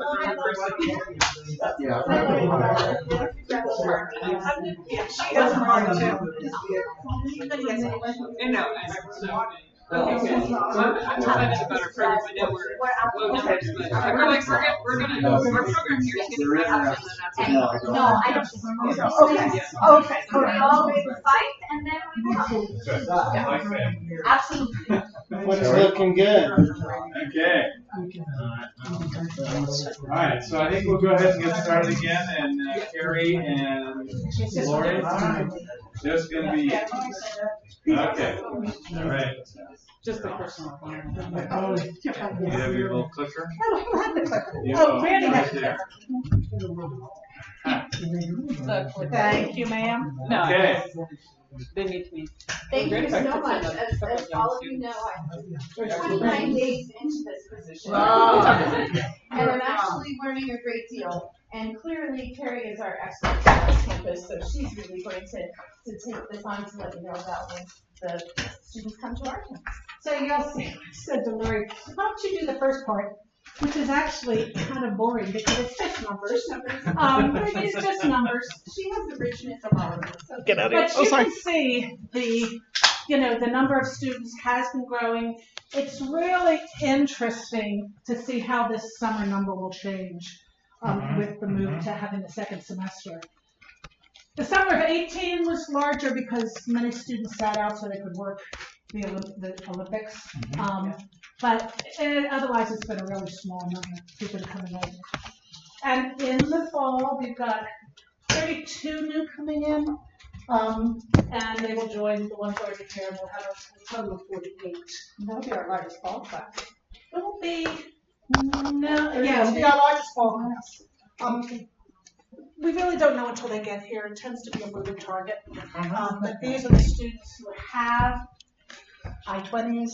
All but one has registered for fall. I suspect he won't come because you look at his track record. He probably won't be here, so we'll probably have 31. Total graduating students, we have a good number who are graduating. We have total on this campus 85. Sometimes it's hard to say who's here and who's not. We've got students who look like they're here, but they're actually over in Korea, but they're taking classes online. We worried a while ago that was going to be the trend. Once students realized all they really did to do was pay 2 semesters of Utah tuition. And we worried that they were just going to decide to stay over there because it makes the weather a lot, but not the spirit. That's not happening. In fact, a number of students, even if they don't come over for the last 2 semesters, if they come over for what would look like their 6th and 7th semester, they end up deciding to stay here. A few will go back to graduate, but they come here, they like the variety of classes, they really, really, really like the Student Life Center, and they end up deciding to stay here. Don't we all? Yeah. And we had a good group that graduated this year. You'll see 24, and the 24 in the summer and the 11 in the spring, most of them walked to graduation because they really like doing that. And a lot of parents come over. Our students, Randy knows, tend to be bimodal. They're either students who have a lot of money, and their parents and their grandmother and their sibling come over for graduation, or other students who are really struggling to get their cap and gown. You can see really successful when they come over here. Jay's not here, but I was going to give kudos to the writing 1010 and 2010, because when the students start at the campus, at least I found their spoken English was fantastic. Written English a little less so, but by the time they come over here, the average GPA you see in the spring was 3.62. They do really well. You get the occasional 0.23, that was all the way around. This 196, the problem was she took a lot of incompletes and only had 2 grades. One of them not so good. I'll be interested to see how the fall people do, because just eyeballing it, their GPA coming in is a little lower. So we'll see. Of course, the spring group that came in, Bianca, who is now no longer at the UAC, usually works with transition students, she thought that the spring group was a real problem group. I looked at who came over in the spring, I thought, oh, these are the people I really like, which may say something about me. But they were great, and they respond quickly. So clearly the GPAs compare favorably with the campus as a whole. Yeah, very good with the I campus. think the campus as a whole is like 3.15 is the overall. And how do this they campus? compare with international students coming in? You know, these are my and really, I only work with the undergrads, so these are the undergrads, because the grad programs are working programs. But they do well here, and it's not because they take really easy classes. Just a couple of a few of the ways they get involved. These are both programs that they did with Career and Professional Development Center. Over spring break, Career Services does what's called a career track. If the students pay for the airfare, they meet in LA, and then they visit companies. I think this spring they visited 7 different companies. They meet with alumni, and Marco and Young Soul, 2 of our students, got involved in that. In fact, she gets involved in a lot of things. Young Soul, she I saw Joe Biden. She does things with the Bay Community Center. The other one, Gae Young, got involved with the Suit Up program, where Career and Professional Development got scholarships to pay for 15 to 20 students to get suits for their first professional interviews. They write a story about why this suit is going to be really important with them.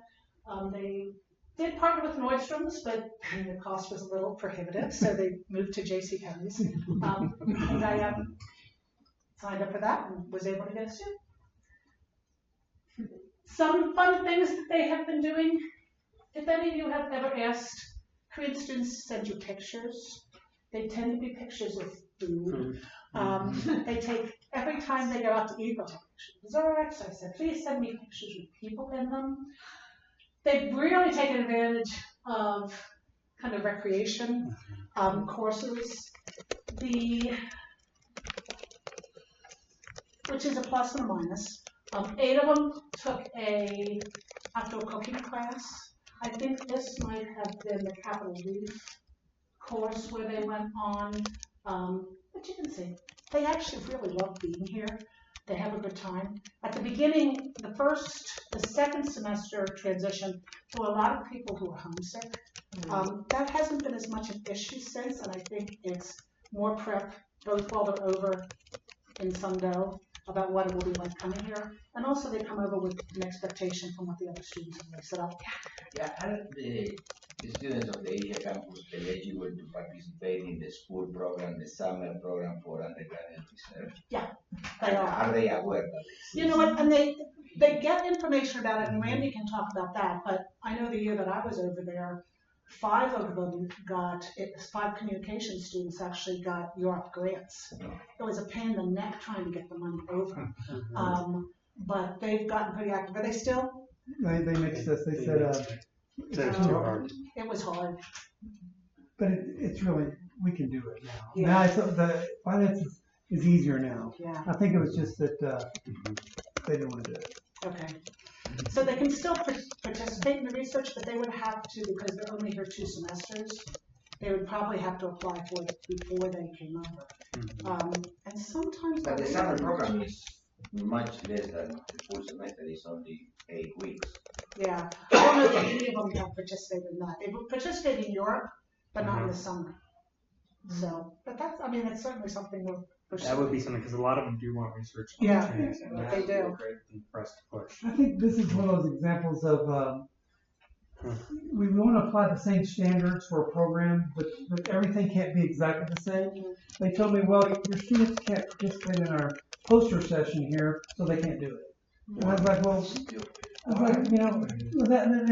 being honest. Okay? Yeah, that's why I'm asking. Yeah, Why? so, Well, you know what, and originally, they had been saying, and maybe this was before the problem of actually awarding happened, but they were saying, why don't we do it, and then we'll have a competition, which is really big, and we will pay, Europe said, we will actually pay the Central the students over here to participate in the poster session. well, I think eventually our students are going to be here. So even if they did the research in Korea, they could present them next time they're here. So there's ways around it. It just doesn't fit. It's a little bit outside the box. And I think that's where we have to. So there was a change in administration of Europe, and when that new group came in, they said no more grants to Korea. So it would be great to have that revisited. So it's Dan and I will revisit that. Okay, excellent. I don't understand how Because it was just, Utah students. Yeah, and that was the was thing that was really upsetting to all of us. I don't understand how Just doesn't make sense. No, I don't either, I know university trust. I mean, just to do a project, of course, you cannot involve our physical labs, but there are many projects that can be done virtually and stuff, but just the experience of participating in virtual projects across the country. Well, they're always, It's the life that these people are going to live.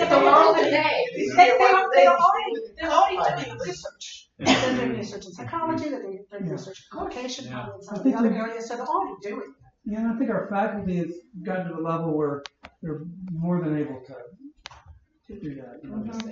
Yeah, and honestly, with Louise now doing the finances, It's way easier. yes, there's ways here, whereas when I was It'd be great to there, have it that. was complicated.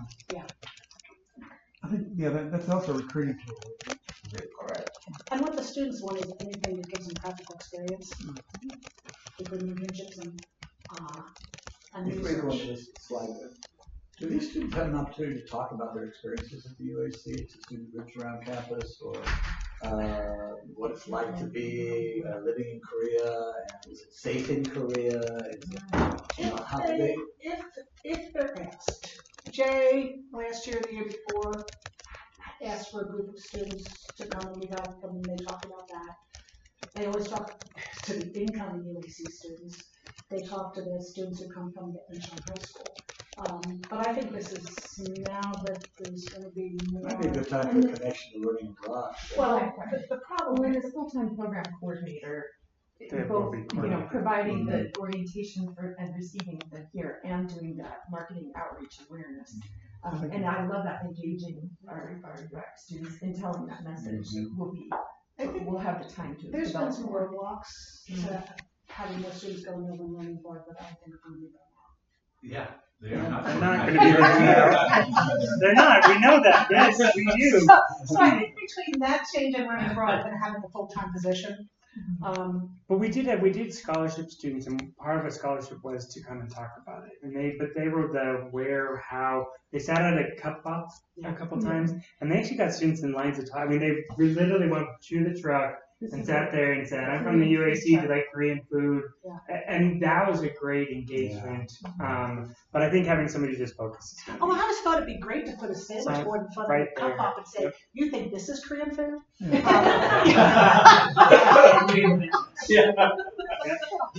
I think that would do it in and of itself. Okay, some of the issues are new, some not so new. It's not as bad as it was, the students taking high number of credit hours, but it's still a little bit of a problem.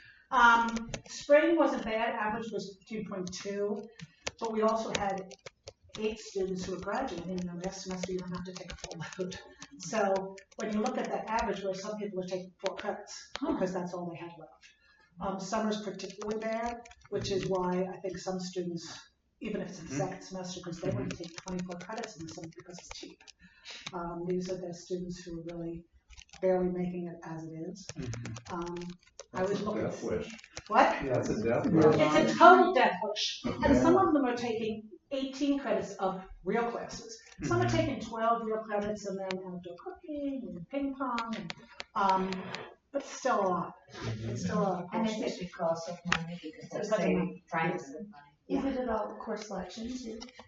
I I mean, to take a lot, but because they add on all these others, because there's just not as many requirements to be taught. in the summer, there's not that many requirements taught, but they're taking it because it's cheap. I think when we get into like more capstone type classes, and others, we're gonna see students having to be better planners. Yeah. So I'll get there. Some of them don't talk to advisors that should be talking to advisors. Right. Planning for the transition, again, it's a moving target. Randy and his team do as well as they can, saying how many people per semester. Well, now this year we've added a new, so when a student gets to 72 hours, they have a hold, automatic hold on their account. And then the only way they can get that lifted is they have to meet with the advisor and our transition person. But it goes back on. So it lifts, you're allowed to register, and then it goes back on. And that's that whole 90-hour rule. But I think then we're going to have a much better way of knowing who's going when, where, and why. Yeah. They have to come by 90 hours because they have to do the 2 semesters. Yep. But some of them think they're coming earlier. Yep. So that'll work for the people who have to come. Yeah, it's the people who 72. think they're going to come and then don't. That'll still Just be really planning, both ways. This group particularly, we still have an issue if they come here and they stick with UAC students. This group who just came in the spring, they were very tight. So you get a few students who really branch out, but a number of them come and they want to be reconnected. In fact, the current president of the Korean Student Association is a UAC student. So during the orientation, we have incoming students that always have somebody from KSA come and talk, but I say you can only talk if you speak in English, and you tell them that it's really important to get outside of the Korean circle. Can I have a question? Sure. Do you communicate to the departments like, hey, you have 3 new students? Yeah. Because then we could then connect them with our students. But the advisors are very, very tight. I send them the list, the first list, and I say, here's the list that's kind of really unrealistic. And then as they start dropping out, I'll send them the list of who's coming. Urban ecology, it goes to, tell me who your advisor is. Amherst? Yeah, Amherst. And I met with her like 3 weeks ago. We talked for about an hour, just giving her background. Okay. There was somebody else before. You've only got one. Great. Great. You've only got one coming in this fall. Okay. So usually I have the advisors, so from Psych and Comm, Film and Media Studies, they come to orientation. Amherst, since she's only got one, she's not going to come to the orientation, but she knows who's coming in and she's going to talk to them. Okay. But it might be good to. Well, I'm just saying, if I know too, you can welcome the student. Okay. If they come meet with me. Well, there will be a brand new person who's doing this. Well, yeah, I mean, how to connect them. Amherst knows some things, but I also, she does a whole college. Yeah. Whereas it's just, So is the department. Good. Well, then she's got it, and. Okay, I'll talk to him. Yeah. Carrie, real quickly, is the problem housing? So like if they get housing and they're all the Korean UAC students are together, then it just or some of it's housing, not so much for the spring because the spring they're less likely to be able to get moving with their friends. Fall they put it in so early that they get to work with their friends. But even one of them, GC, who's one of the students who graduated in the spring, his room, he had another Korean roommate and then an American roommate, but his room became the gathering spot for all of the Korean students. So even if they're not all together, I don't know how the American students felt, but even if they're roomed separately, they tend to get so the ones that really thrive the best are the ones I think that they go out. They go out and meet other people. So this is the other compelling reason to get a bunch of freshmen and sophomores over there. Mm-hmm. It is. They don't feel more comfortable. Yeah. Absolutely. Because I sort of see 2 failure modes. One of other places. One is there isn't a critical mass of students like you, and so you feel alone. The other is there is a critical mass of people like you, and so you I mean, the truth is, there's enough of them. They love it. They have a good time. They go places in groups. They've been to like all the restaurants downtown, and most of the bars. But hey, but they're doing it as a group. They get it. So, the social work, we fixed that, but this is something to think about as programs. We know how to start off a program as programs, hopefully none of the current ones, but when social work, the decision was made to stop social work, we thought, okay, that's done, everything's okay, there was an agreement.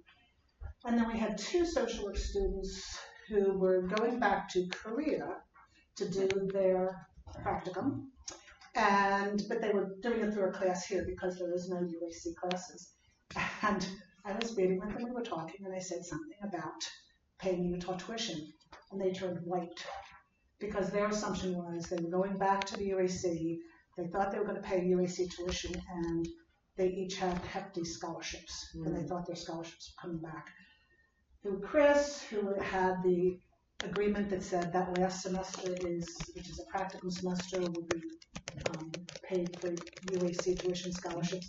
Randy, Andrea at the registrar's office, we solved the problem, and they were so happy, and even more importantly, the parents were really happy, because they wouldn't have been able to finish. But I think when a program changes, we have to remember all the way through. How many social work students left? The last 2, aren't they? No, we No, got 'cause we got 2 on military. Yeah, Oh. and we've got one who's coming in now, who's starting in the fall. So it kind of depends. Some of them just decide to stay here. We've got somebody who decided to stay here, who's paying Utah tuition. Actually, she's doing practicum this summer, so it's even cheaper than if she was going. Well, I've got all the documents for the. Yeah, that was really helpful because once we had it, it got a little complicated, but the nice thing, and whoever comes into the full-time person that gets hired, really has to start meeting people because it's who do you know to go to solve the problems? We'll take the Korean philosophy of program failure is not an option. that actually works best. That works best. They're not any different than other students about not reading emails. If I really, really, really need them, I'll text them. But they get a lot of information pre-transition. I was meeting with one of the students last week and started talking. She said, these are the things I think you ought to let people know before they come over. So I pulled up what I sent in her group and said, here it is. And she looked at it and she said, yeah, you should have had it translated into Korean. And so we agreed that she would create a blog with all the information put in Korean. I cannot possibly send these students this information in Korean. So some of it might have been too much information. Then she suggested I just do a PowerPoint with bullets and send it to them. And they have to read it. We had 3 students in the spring who didn't come in time for whatever reason for the mandatory international student orientation. And then they were late to the last makeup, which meant the International Students and Scholars Office put a hold on them. And these are people who are in their last 2 semesters, meaning if they can't pre-register, they don't get the courses they need. And you can only beg so much. I finally begged them to let them register for summer, but it was still a problem for the team who were going to be here in the fall. There's things they have to know, but they don't do it. The other thing is they have to pay attention to their early registration, priority registration. We had several students in COM who didn't pay attention to priority registration, and some of these required courses get filled so fast that if they wait 2 weeks, it's gone. We have 3 who dropped a course for really unknown, well, because they were unknown getting back. They dropped a course that they had signed up for. They couldn't get back in, and they ended up having to go back and do that course at UAC. So instead of graduating in December, they took a 4-credit course at UAC in the spring. So they kind of have to realize how tight some things are. We socialized them because as they get into upper classes at UAC, they can always get in. So they are. So and no matter how much you tell them, do it. They also have to meet with their advisors for everything. I had a student who emailed me in the spring about something. And I said, well, go talk. It was COM. And the COM advisors, all the advisors are great. The COM advisors, I think they're real well. And this person had been here 2 semesters and had never met with one of the COM advisors. Even if they're not, in the last week, I had 2 students email me asking me if they could drop a course, a summer course. They just needed 3 credits, so one took a linguistics course, and one took human anatomy, and with understandably doing miserably. And it was like, yeah, well, just do what you can. So for those of you in the department, make sure your advisors, and I think they do a really good job of reaching out in advance, but I say meet with the advisors every single semester, because you may just think you need 3 more credits, but there are easier 3 credits in human anatomy. Yeah. And then the post-graduation plans, I think Todd talked about that. A lot of them think they're going to do OPT, they apply for OPT, and then they don't do much about looking for an OPT. We've got 3 who are currently actually doing something, and we've got about 10 who have applied for it.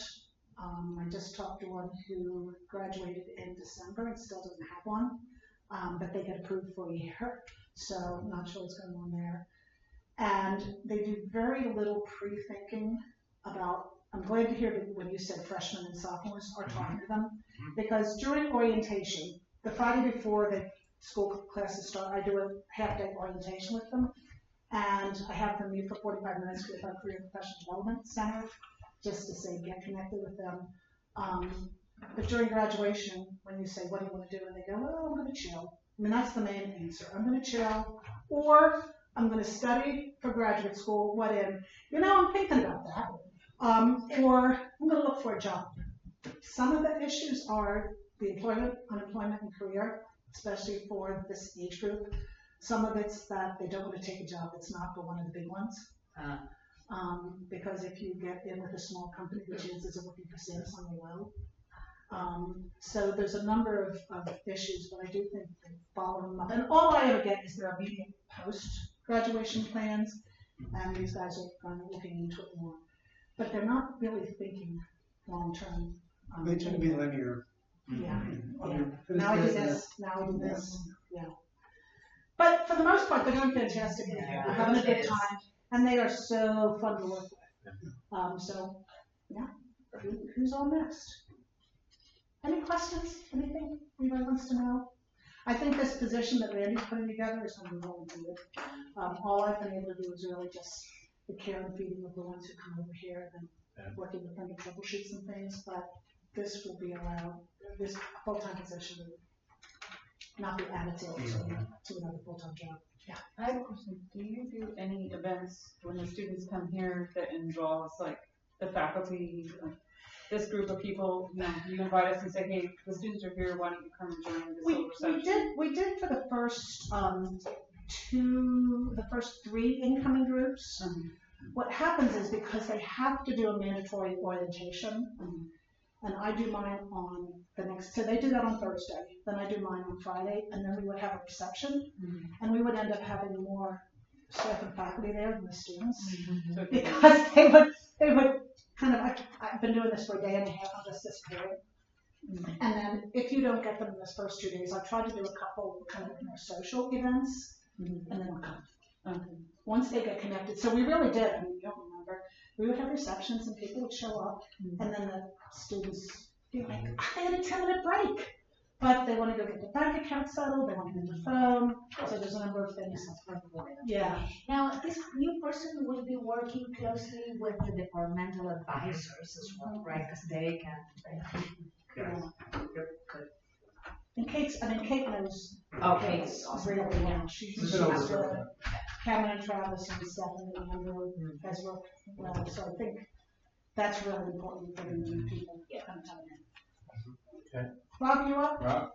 So guys, before you sit up, Carrie, we just want to thank you for all your service to UAC. I will tell you, because you're leaving, all the future problems we're going to blame on you. No, it's the price of retirement. I'm sure you'll take care of that.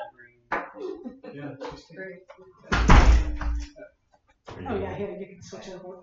This is yours. Well, I went over, when Bart asked me to go over, it was really because you go to student affairs because you like students, and then one day you look around and you go, I never get to talk to students. Of course. So going over there was good, and when I came back, I thought, it's such a great year, and now what I'm going to do. So Mike was generous in letting me add 20% to the job. Well worth it. But it's been fantastic. So, Okay. I am going to cover financial, and then Robert and I will cover legal at the end. So a couple of highlights. 2019 preliminarily shows net income for the third straight year. And that's a pretty amazing feat considering a $1.3 million subsidy went away in FY 2019, and we'll get to the numbers in a minute. As has been talked about, increased students continue to arrive at main campus, increasing revenue here at the main campus. And then in this last year, we transitioned to a new third-party accounting system. So previously, we had been using a third party to do all of our accounting and paying them a lot of money to do it, including, and the year before that, they were doing our payroll. So first, we went off their payroll system, did our own payroll. During 2019, we went on to our own accounting system.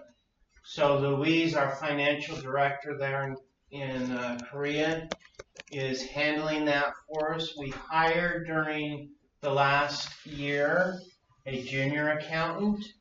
And just before we did that, before we went off the third-party system, we sat down with accounting here on main campus, went through internal controls, made sure we would have proper internal controls in Korea.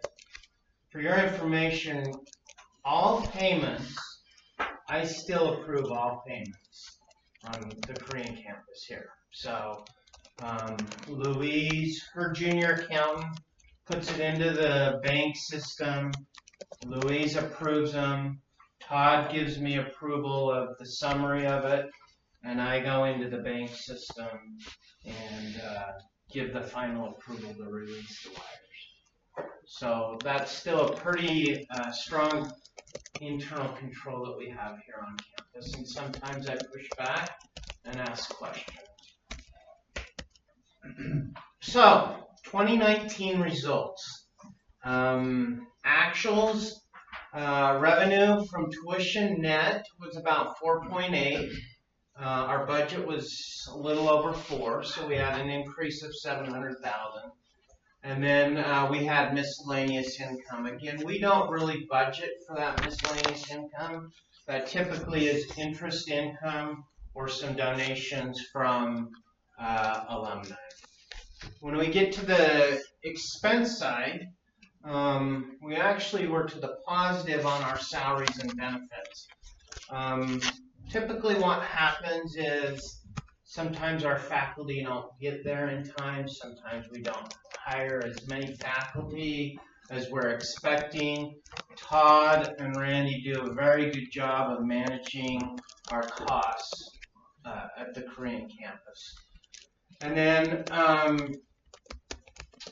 kind of when we did our budget, I think we were budgeting for a little higher reimbursement. We made the decision when the subsidy went away that we were going to reduce that subsidy to the colleges here on the main campus. Spent slightly higher in some of these other categories, but I think overall very productive, with $85,000 to the good of total expenses on a $700,000 increase in revenue, and the increase in students, I think, is a great story.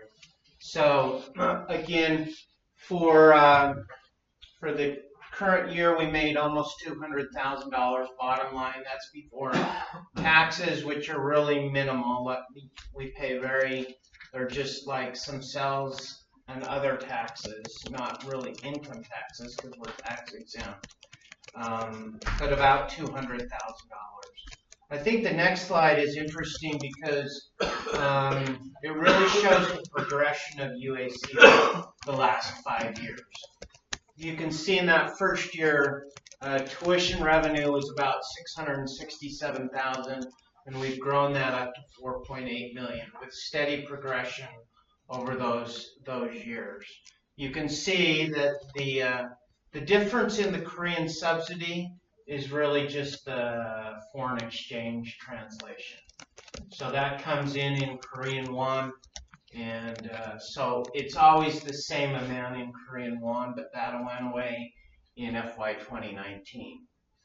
And you can notice under miscellaneous in FY 2018, we had a pretty large number. I think that's the year that we received some money from Chairman Lee that bumped that number up. Again, on the expense side, you know, again, this is really the major decrease that we knew we needed to make because of the change in the subsidy and where we needed to limit some of the amounts going to the main campus departments.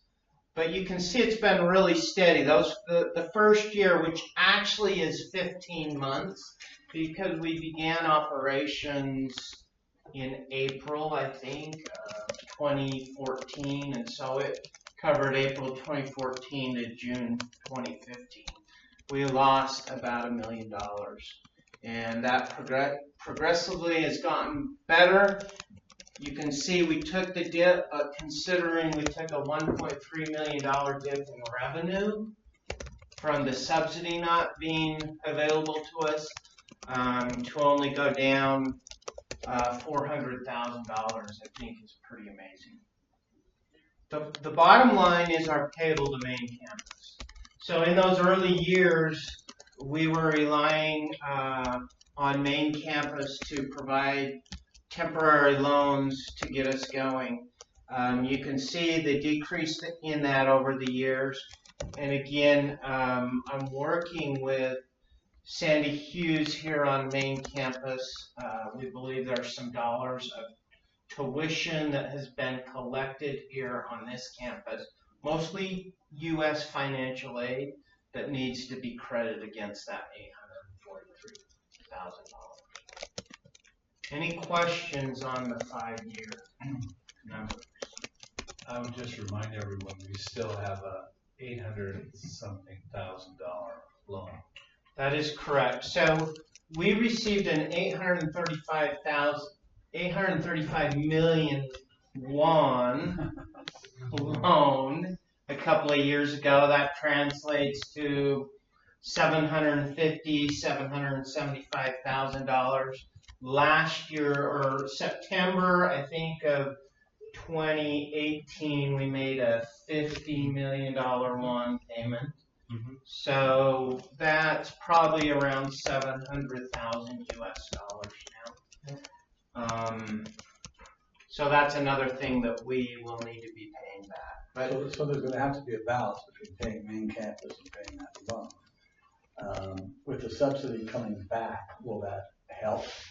Yes. Considerably in terms of both? So give me a couple of slides and I'll talk about it. Okay. Okay. Because I'll talk about the subsidy. We mentioned it briefly, but I'll talk about perhaps what we can expect from that subsidy. In general, though, my theory on the payment back to the Koreans is we do what SUNY does. They have a loan also, and sometimes what we've done is whatever big payment they make, we make the same thing. Our priority will be paying main campus. Yes. Yes.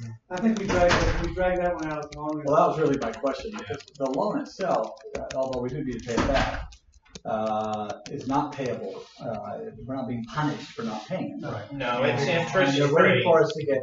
If we get revenue positive, they may be asking more about paying back the loan. Right. When we're not revenue positive overall, right, they don't seem to have any concern about. No, I think we made the payment because the idea was for goodwill. For goodwill. To show that we are we're in this game, we're in this for the long term, and we intend to be here, and so. And it's considered a short-term loan, right? Isn't it? I mean. Yeah, so it's interesting that loan revolved over those beginning years, because when we went into the project, the understanding is it was up to 10 billion won. and that it was a long-term loan. We would pay it when we were able, and then quickly it turned out to be they would only have 3.2 billion available for all 4 campuses, so it was about 800 a campus. And then it was a short-term loan, but again, we've been working with them, and we're trying to follow in step with what the other universities. I think that's a good strategy. Yeah. The salary in 29 goes up. The reason is the number of faculty and the staff. Yeah, so I think we're really at a point at UAC where we're having to make some additional investments on the ground. For example, Randy mentioned several positions. We're now at the point where students need career direction and different things like that. So we, from the early days, we've hired the mental health director. And as we've gone along, we've needed to make some investments. Another investment we've needed to make is we have started the chemical engineering program is civil. Thank you for the credit. We've had to make chemical engineering a lot more expensive. So we've had to make some investments in that area, and we're especially this second year, as students go into their second year, we're having to make additional investments. I do though, the match between revenue and expenses is exactly what you expect to see. As your revenue goes up, that's your tuition. That's more students, therefore your expenses have to go up proportionally. We use a rule of thumb about 1 faculty member for every 30 majors within that, within the majors. And then the other faculty members we hire to make sure all their classes are full. So you are going to have this kind of. I think over the years we've also made some investments to just provide more electives on campus. Right? In those early days, there were not a lot of options for the students. And that is the number 1 complaint from students. That's even still nowadays. Yeah, is that, and then you want to go out and we have a music teacher and all the classes are full. Art. They would love to have more classes that, like they take here, yoga and outdoor ed and stuff like that. And sharing classes with the other universities has been a complete failure. Is that? Well, it's actually. They've been taking ours, but this. No, they're taking ours. They take ours, but see, they have nothing to offer our students because they have no electives. That's why their retention rate is so low, is because students are disgruntled with. Well, in this summer we had 7 students quit one, and every single one of them dropped. All their, whatever class they took, it was all GMU, and because we did all the billing, and then literally every student dropped. And it was a combination of, again, I'm looking for a U.S. instructor, or I'm looking for a native English, and I'm looking for a full-time, and that's not what they were experiencing. So the original intent was really for universities to have the electives spread across, and that just is not. We do when we offer it, but they're not. They're taking ours. They're taking ours, but what our students don't want. Yeah.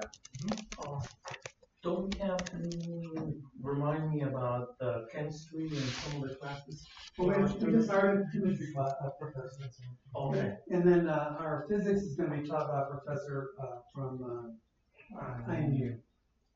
But we'll use the physics lab again. So that's what it was. Yes. But eventually we talked about, and that's part of the subsidy, we talked about we're going to need some more internal lab spaces. We've done a great job of film and media arts, creating lab spaces. We know for the other majors, we're going to need to start thinking further down the road of what do we need technology-wise, what do we need equipment-wise. How does that arrangement with GET work out? Is it just a cooperative arrangement? There's no charge, or there's no? No, they're really willing to work with you, but they're just so disorganized. You know what I mean? So you just stay on it all the time. They're very friendly. The Belgian people are. Oh yeah, they're wonderful. Yeah, they really are. So I said, look, we will cover all the supplies, anything related to the equipment we use, the supplies we will cover that. So this is the first semester, so. And these are top tier labs, I mean. Oh, the labs are not. they're really, we would love to have that on this campus. Yeah. It's like 26 labs or something. Yeah, it's huge in the labs. So, an interesting thing, I went back the other day to look at our original projections. When we originally applied to the Korean government. And we did a couple of projections. We had a really aggressive one, we had a middle one, and a very conservative one. And so I went back and compared, and although the revenue numbers are not as high as we were projecting, the bottom line numbers is in the first 3 years were about what we were projecting, and the last 2 years they're better than what we were projecting. In year 5, when we knew the subsidy would be going away, we projected to be in negative numbers in the $300,000. So I think that's great news. I think it shows a commitment of our leadership over there to control costs in connection with our revenues. Because the revenue numbers we were showing were way too aggressive in those original projections. But bottom line, we've done a good job. First 2 years were killer expenses. I mean, there's recovering. When you have 13 students, 13, 14 students. No, we had all expenses and no revenue. Yeah. So 2020 projections, and again, I would classify these as pretty conservative projections, especially on the revenue line. What it's showing is about a 10% increase in revenue. Well, bottom line is when you look at the class that is leaving UAC, and those were in the days when we were recruiting 60 to 75 in the spring and 40 to 50 in the fall. Well, those are going away. And those were more the $7,000 level per semester of revenue. And what's coming on is these higher recruiting numbers at higher dollars. So I expect this is very, very conservative. I could see that going up to $300,000 above that. This shows some of the investments that we're really having to make in UAC, and that includes a couple of things. It includes increase in faculty numbers, but it also includes some increase in benefits to the faculty, such as the global insurance. That's additional dollars. That translates into, I'm estimating, $60,000 to $75,000. We will be going, and I'll talk about this here in a minute, where beginning the calendar year of 2020, we'll be paying FICA instead of the Korean Social Security for the U.S. citizen faculty, which is slightly higher. It's 7.5 compared to 4.5, basically, right? So that's an increased cost. So this includes some additional investments which we're making in faculty benefits. But bottom line is this still shows positive number despite some of those investments we're making, and I think there's potential for that to be more in line with last year despite the investments. Yeah. So isn't the subsidy supposed to kick in January of approved? So would that alter that, or would you have 0? Yeah. Across that line? Yeah. That's pretty substantial. Yes, and again, I will talk about that here in just a second. Okay. Yeah. Other questions?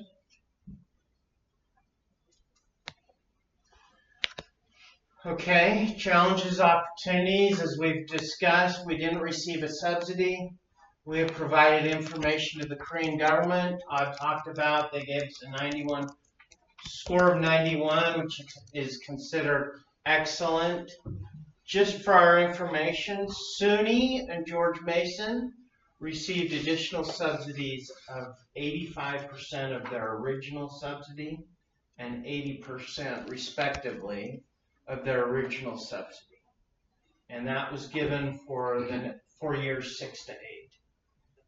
So we've just completed year 5. We're hoping that we'll hear maybe in December, January timeframe of this. The one thing, and correct me if I'm wrong, Todd, I believe they gave these subsidies in a lump sum. So for 3 years, they gave them in a lump sum. And then the reason is, they don't know what the next government would continue that, so. That's good move. Yeah, it's good. Well, but there's a caveat. They said, okay, we're gonna give you all this money up front. Year 8, you have to start paying rent. So it's not whether you're solvent anymore, it's year 8, you're gonna start paying rent, which includes housing for your faculty. So, So legally, this is always interesting to me, because our financial services agreement doesn't say that at all. So they're changing it without. So the financial services agreement was, no questions, first 5 years was free on housing and rent. In years, and that could be extended 3 more years. And if I remember the agreement, it didn't talk to after year 8. Or didn't talk about after year 8. So, I think that's accurate. So what we're looking, September 1st, SUNY is supposed to now pay rent on their building, which is a huge building, and all their 50 or 60 faculty. So we're waiting to see if SUNY's able to talk their way out of it. But we don't have to worry about it for 3 more years, but we'll see how it goes. We might not want the subsidy. What's that? Is there a scenario in which we might not want the subsidy? No, I don't think so. I think my feeling is that even without, in year 8, as long as we continue to progress, we'll be fine. So what is the amount of rent? What's that? What's rent? Yeah, how much is rent? It's, ballpark. let me just say this. Get did an analysis, and they estimate that their rent per year will be $2 million. For all faculty in their building. And also, and they have a lot of, they have quite a few faculty. They have postdocs that they use to teach. But the big thing in Korea is electricity. Utilities it's very high. And so a lot of that $2 million is their greenhouse. Their greenhouse. Again, lab spaces. So we would come in somewhere under that. But SUNY's building. But it's in the medium. Yeah. It's in the low medium. It sounds like if the interpretation's right, then in year 8, all bets are off. It wouldn't matter if we took the subsidy. Right. Year 8 is year 8. Yeah. Is it the same administration that awarded the monies to SUNY again? Yes. Yes. It's yes. Yeah, and it's the same research firm that did the. No, I think MOTI is for us. In fact, they had a meeting 2 days ago with our staff to talk about, these are the questions we think are going to come up. And so we're working on responses. But I think they're for us because it's in their best interest that we succeed for their careers also. So if we think about it, we've been getting about 1.3 million, 50% would be 650,000. If you're in the 80 to 85%, you're up into about the $1 million or so range a year, which if we got it in a lump sum, that could be anywhere between $2 and $3 million. So it would be important if we do get that to strategically use that in the right manner. Mm-hmm. But put another way, if I understand what you're all saying, if in year 8 we start incurring, say, pick a number, $1.5 million of expenses, we need to think about how we're going to cover that. So that's some real revenue implications. And I suspect, if we continue to increase, I think, especially if that top line continues to increase, I think we'll be in a position where we're covering that. If we extrapolate it out, what we expect number of students to be in year 8. We think we'll be between 500 and 600. I don't think we're going to get much. But the original 1,000, I just don't. Looking at what SUNY's at, looking at their year, they're about 450. I think we're going to be somewhere in that range. So how would that match up with the revenue needed to pay for rent? So if we're at 4, let's just even say we're at 400, and then we're at 9,000 students. Double that, so 4 times 9 is 36, so we're about 7 million, 8 million, let's say. I think we're good. Able to cover more. I mean, our prediction is based on tuition revenue alone. And what's not in there is all the other revenue. So camps, the summer programs, none of that we put in that. It'd be really important to group those. Well, you'd have double the salaries too. Right? I mean, you'd have twice as many faculty. Well, we're at 330. We're at 337 right now. Even if we got the 500, I don't think that's double. Doesn't double. Doesn't double. I mean, we are going to have But you more. have to increase. And, we do have some capacity, so, you have a class that has 20 people in it, 25, so, as you increase, you don't have to add faculty at the same rate. Have the other schools raised tuition? No. You have a lot of space there. We do and we don't. We don't have a lot of classroom space. No, but a lot of empty space. So is there any way to leverage that space with research programs that will pay? I don't know, in Korea, the government pay FNA like here, or how that works? They do have FNA. It's about, it depends on the type of grant you get. Like the maximum is about 27%. Oh. But for example, the grants that we have now at the UAC, most of them pay nothing or 5%. Yeah, it's really small. That's not money. That's not Well, That's not that. I think it's the kind of, like Chris said, the kind of grant you get. And everybody's trying to help us to change the law so that we can run camps and offer certificate programs. That would be the game changer. If we could offer business writing for executives in English, we would have hundreds of students, from people coming because everybody wants to improve their business. But we cannot do that. Not yet. What's the limitation on that? There's a law. It's a law. So you can't make more than the local jurisdiction would charge. So if we wanted to- Actually, we're not even allowed to offer certificate programs. But we can. Remember that's the rule. You can't make a profit. Can't make a profit on it. And the local, so we could run a certificate program, but I'd have to charge the same rate as the local jurisdiction, which was like $120 a student. JJ and I looked the whole thing up because we were going to run another one, and it was like, well, if I'm not making money, and you couldn't write off like our salaries. There were only certain things you could write off to it. And so at the end of the day, it was like, So is that a change in the law? They're now what they're trying to do is go back and change it so that you can make money on the certificates. We were allowed to make, it was a change that we were allowed to do certificates, we just can't make money on it. What's the opposition to the certificate program? Who's opposing? the Korean University. The difference though is that we would offer it in English, and that's what we keep coming back and saying, is we would not offer these things in Korean, only in English. The authorization law initially said only Korean universities could give certificate programs. Right. And by omission, then we were not allowed. And they've changed that, you just can't. Do we have champions for this in the assembly? Well, our biggest champion, honestly, was the SUNY president, who was connected and was pushing it. Now with him retiring and leaving, we'll see.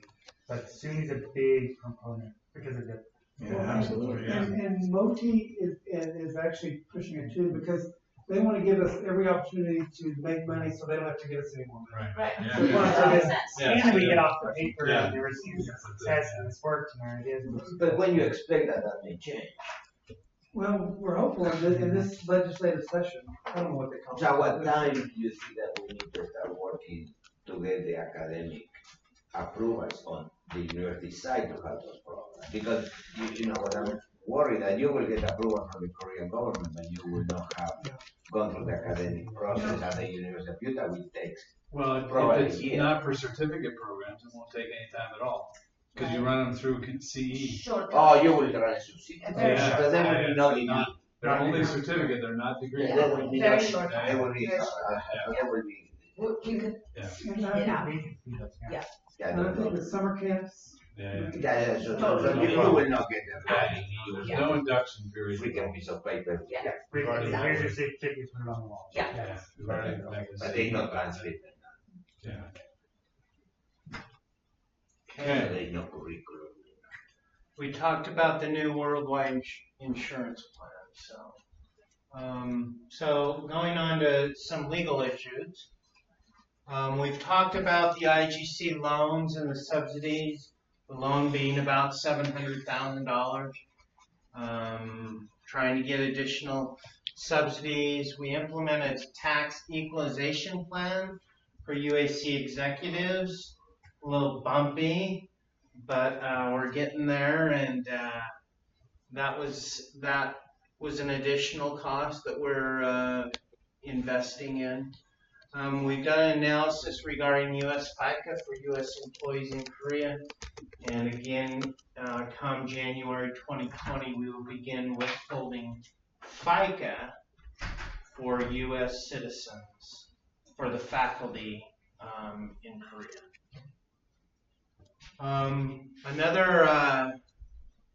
Another curveball that got sent our way this year is in Korea, if they're on the certain J1, what visa is it? J1? E1 visa, then a faculty member is exempt from Korean taxes for the first 2 years that they're there. What we didn't know is in that year, if it's mid-calendar year, at 2 years, then it becomes a little tricky, and they do an allocation of your income, and the last, say it's 6 months of that year, you're taxed at a higher rate, the normal rate, Korean rate. Right now, if you're on that visa and you're paying taxes, there's an agreement that you'll pay about a 20% tax rate. But in that year of transition, if it's in the middle of a calendar year, then they're taxed at the regular graduated scale of Koreans. 38. Yeah. And that kind of depends on your salary. it's very progressive. I mean, it's like, a typical faculty member would probably not pay the 20, would be more like 12, but it gets progressive very fast. Yeah.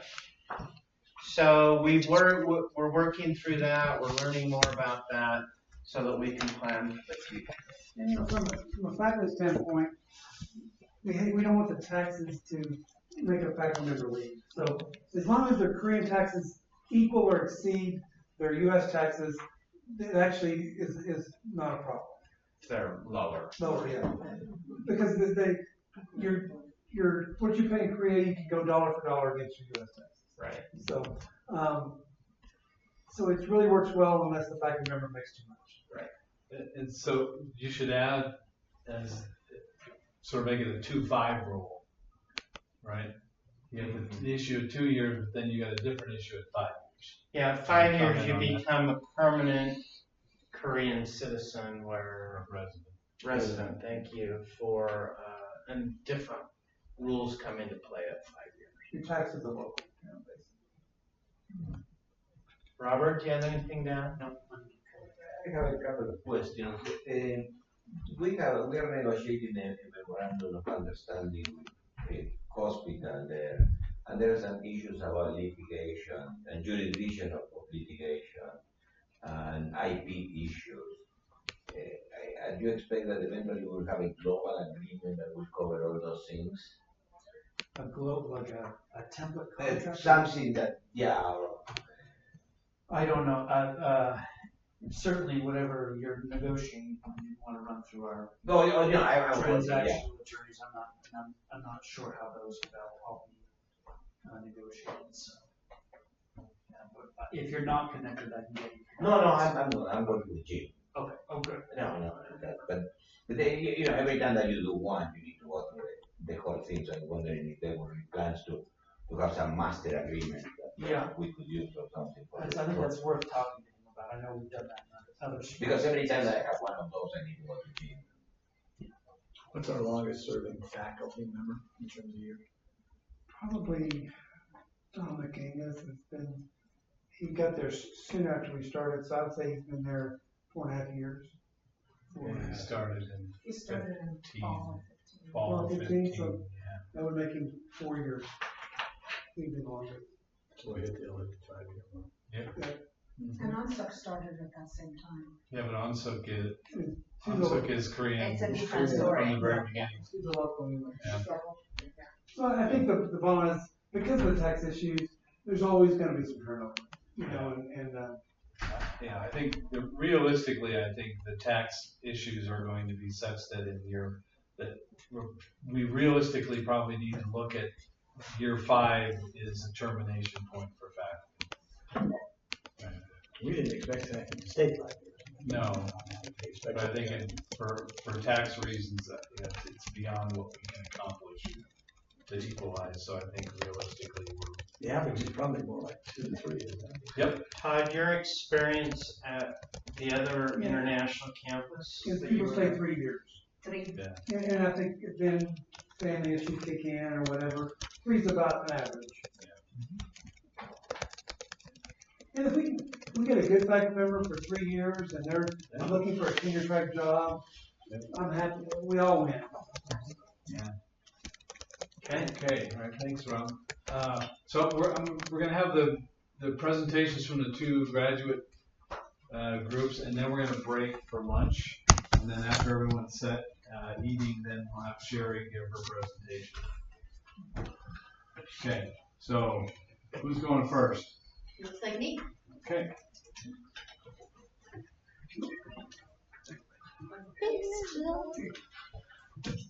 Okay, there's more slides that are not necessarily going to talk about all of them, because I don't want to get repetitive, and of course we all get hungry. We've been at NPO since 2014. As with many of the programs, we started really small. We got bigger on a really nice trajectory. The federal financial aid thing killed us, honestly. Like, it was a really big problem, and now that we are past that, we're on a nice, good new trajectory again. Some things that are different for us as a graduate program, we are offering the full NPH curriculum in Korea. So a student could stay in Korea the whole time. When we first started, it was going to be a 1+1. We quickly figured out that wasn't going to work for various reasons, some of which are organizational, structural reasons here, in the way that money flows through the School of Medicine and how faculty get paid and how we are expected to be getting NIH grants and things like that. And so we moved, after the first couple of years, we moved to a block-style curriculum so that we are teaching in 5-week blocks. We teach 6 graduate credits every 5 weeks, and then our faculty tend to rotate, okay? This is super intense for students and for faculty. So it's the kind of thing that for a faculty member to go over there and you are literally in the classroom with the students for like 20 hours a week, and keeping up with your conference calls for your research groups here in America, like you just don't sleep for that amount of time. But it's a really intense experience where we really get to know the students very, very well. So on average, we get 4 to 6 different faculty going over and interacting with the students in a year. Okay? Our numbers, they're kind of all over the place, and we struggled with what to present here. And in the end, April made this really, really busy graph. But the thing that I want to focus on is if you take a look at so the gray is the total forever. In general, our trend is basically going up. Okay. One of the things we started doing 2 years ago, which has been really great, is offering, we call it Block 6, which it starts in Korea after spring semester finishes here. And so we've actually been able to bring like 10 to 15 students to Korea to just do either 2.5 weeks or 5 weeks. And the course that we teach in the first part there is exploring public health in Korea, and like get out on the ground and walk around and see things and do things. Oh, I should like. So could you come back to this? Yeah. Just because I know that many people may not understand this. So a student can get an MPH degree totally by being in Korea the entire time. They can. And they're admitted to University of Utah students, but they do not have to come to the main campus. And main campus students can go over there for a semester or choose to go for a year or whatever, but they have that option, and which means that when they go over there, by U.S. Department of Ed rules, they have to pay their tuition over there. Yep. So you're a self-sustaining program. Barely. You keep all the revenue, but you got all the expenses. Yep. Except for the small amount you pay to the UAC for operational costs. What's the incentive right now for you to maintain this program from a main campus perspective? How is the faculty looking at it? I think that's important because at the undergraduate level, these students are coming over here to main campus. So is it a cultural, is there a strong global cultural view that this is important for our students to do, and this is important for the division to be involved in Korea? Because financially, you can break even. You can get, and you can also offset your costs by paying a certain percentage to your administration and so on. So how is that working out with your faculty? So we've had some leadership change in public health, and it will remain to be seen how the new leadership will view UAC, honestly. The program put a substantial, significant increase in the demands of our research faculty. I mean, this is research intensive, this is really stuff like that. So the question, answering your question, is why we're doing this, and we cannot justify this on a financial terms or with just educational terms. In the School of Medicine, etc., teaching is not really very well rewarded in general, and it's not financially. So really, we, as a department, we see this as a position as strategically to be in the Sondo region, because I think that my feeling when I went there with all the biotechnology companies that are coming there, and we see this as a very long-term investment to be there. As biotechnology increase, I think that we want to be positioned and have a piece of the action. I think that my sense is that Korea is trying to go to a more knowledge-based economy with very strong components in biotechnology, bioinformatics, and things like that. So we want to be positioned there. Remain to be seen if the department and the School of Medicine is willing to keep investing even in the long term for this. There are tremendous opportunities for translational research in Korea. The regulations in the United States are becoming more and more complicated in terms of clinical trials, human subjects, and stuff like that. Korea allows more flexibility, so we see a lot of opportunities there. So this is really a strategic move for us. Hopefully we can keep moving forward. And we don't expect more than a handful of students at any given time, because we just don't have the faculty capacity to provide research projects for them. The students can come here. They are really not, we don't treat the students in Korea much more different than the students here. Some of them come, some of them don't. Any questions? What's the timeline for your blue share? So your process of search? They are just starting to put together research committee, so you are talking about a year. So Chris, I mean, it may be long. Our field is very, very hard. It will take a fair amount of resources to get the job. I can see the packages that have been going around, and I don't know how my good will manage this one. That's why, So on that, in that vein, what's the status of the search for a new division head? There will be 4 candidates having on-campus interviews the week of August 12th. Another candidate coming August 28th. 2 of those are internal, 3 are external, and as one of the candidates, I probably shouldn't say. Yeah, that's fine. Okay, thank you. All right, let's take a break to get lunch and plan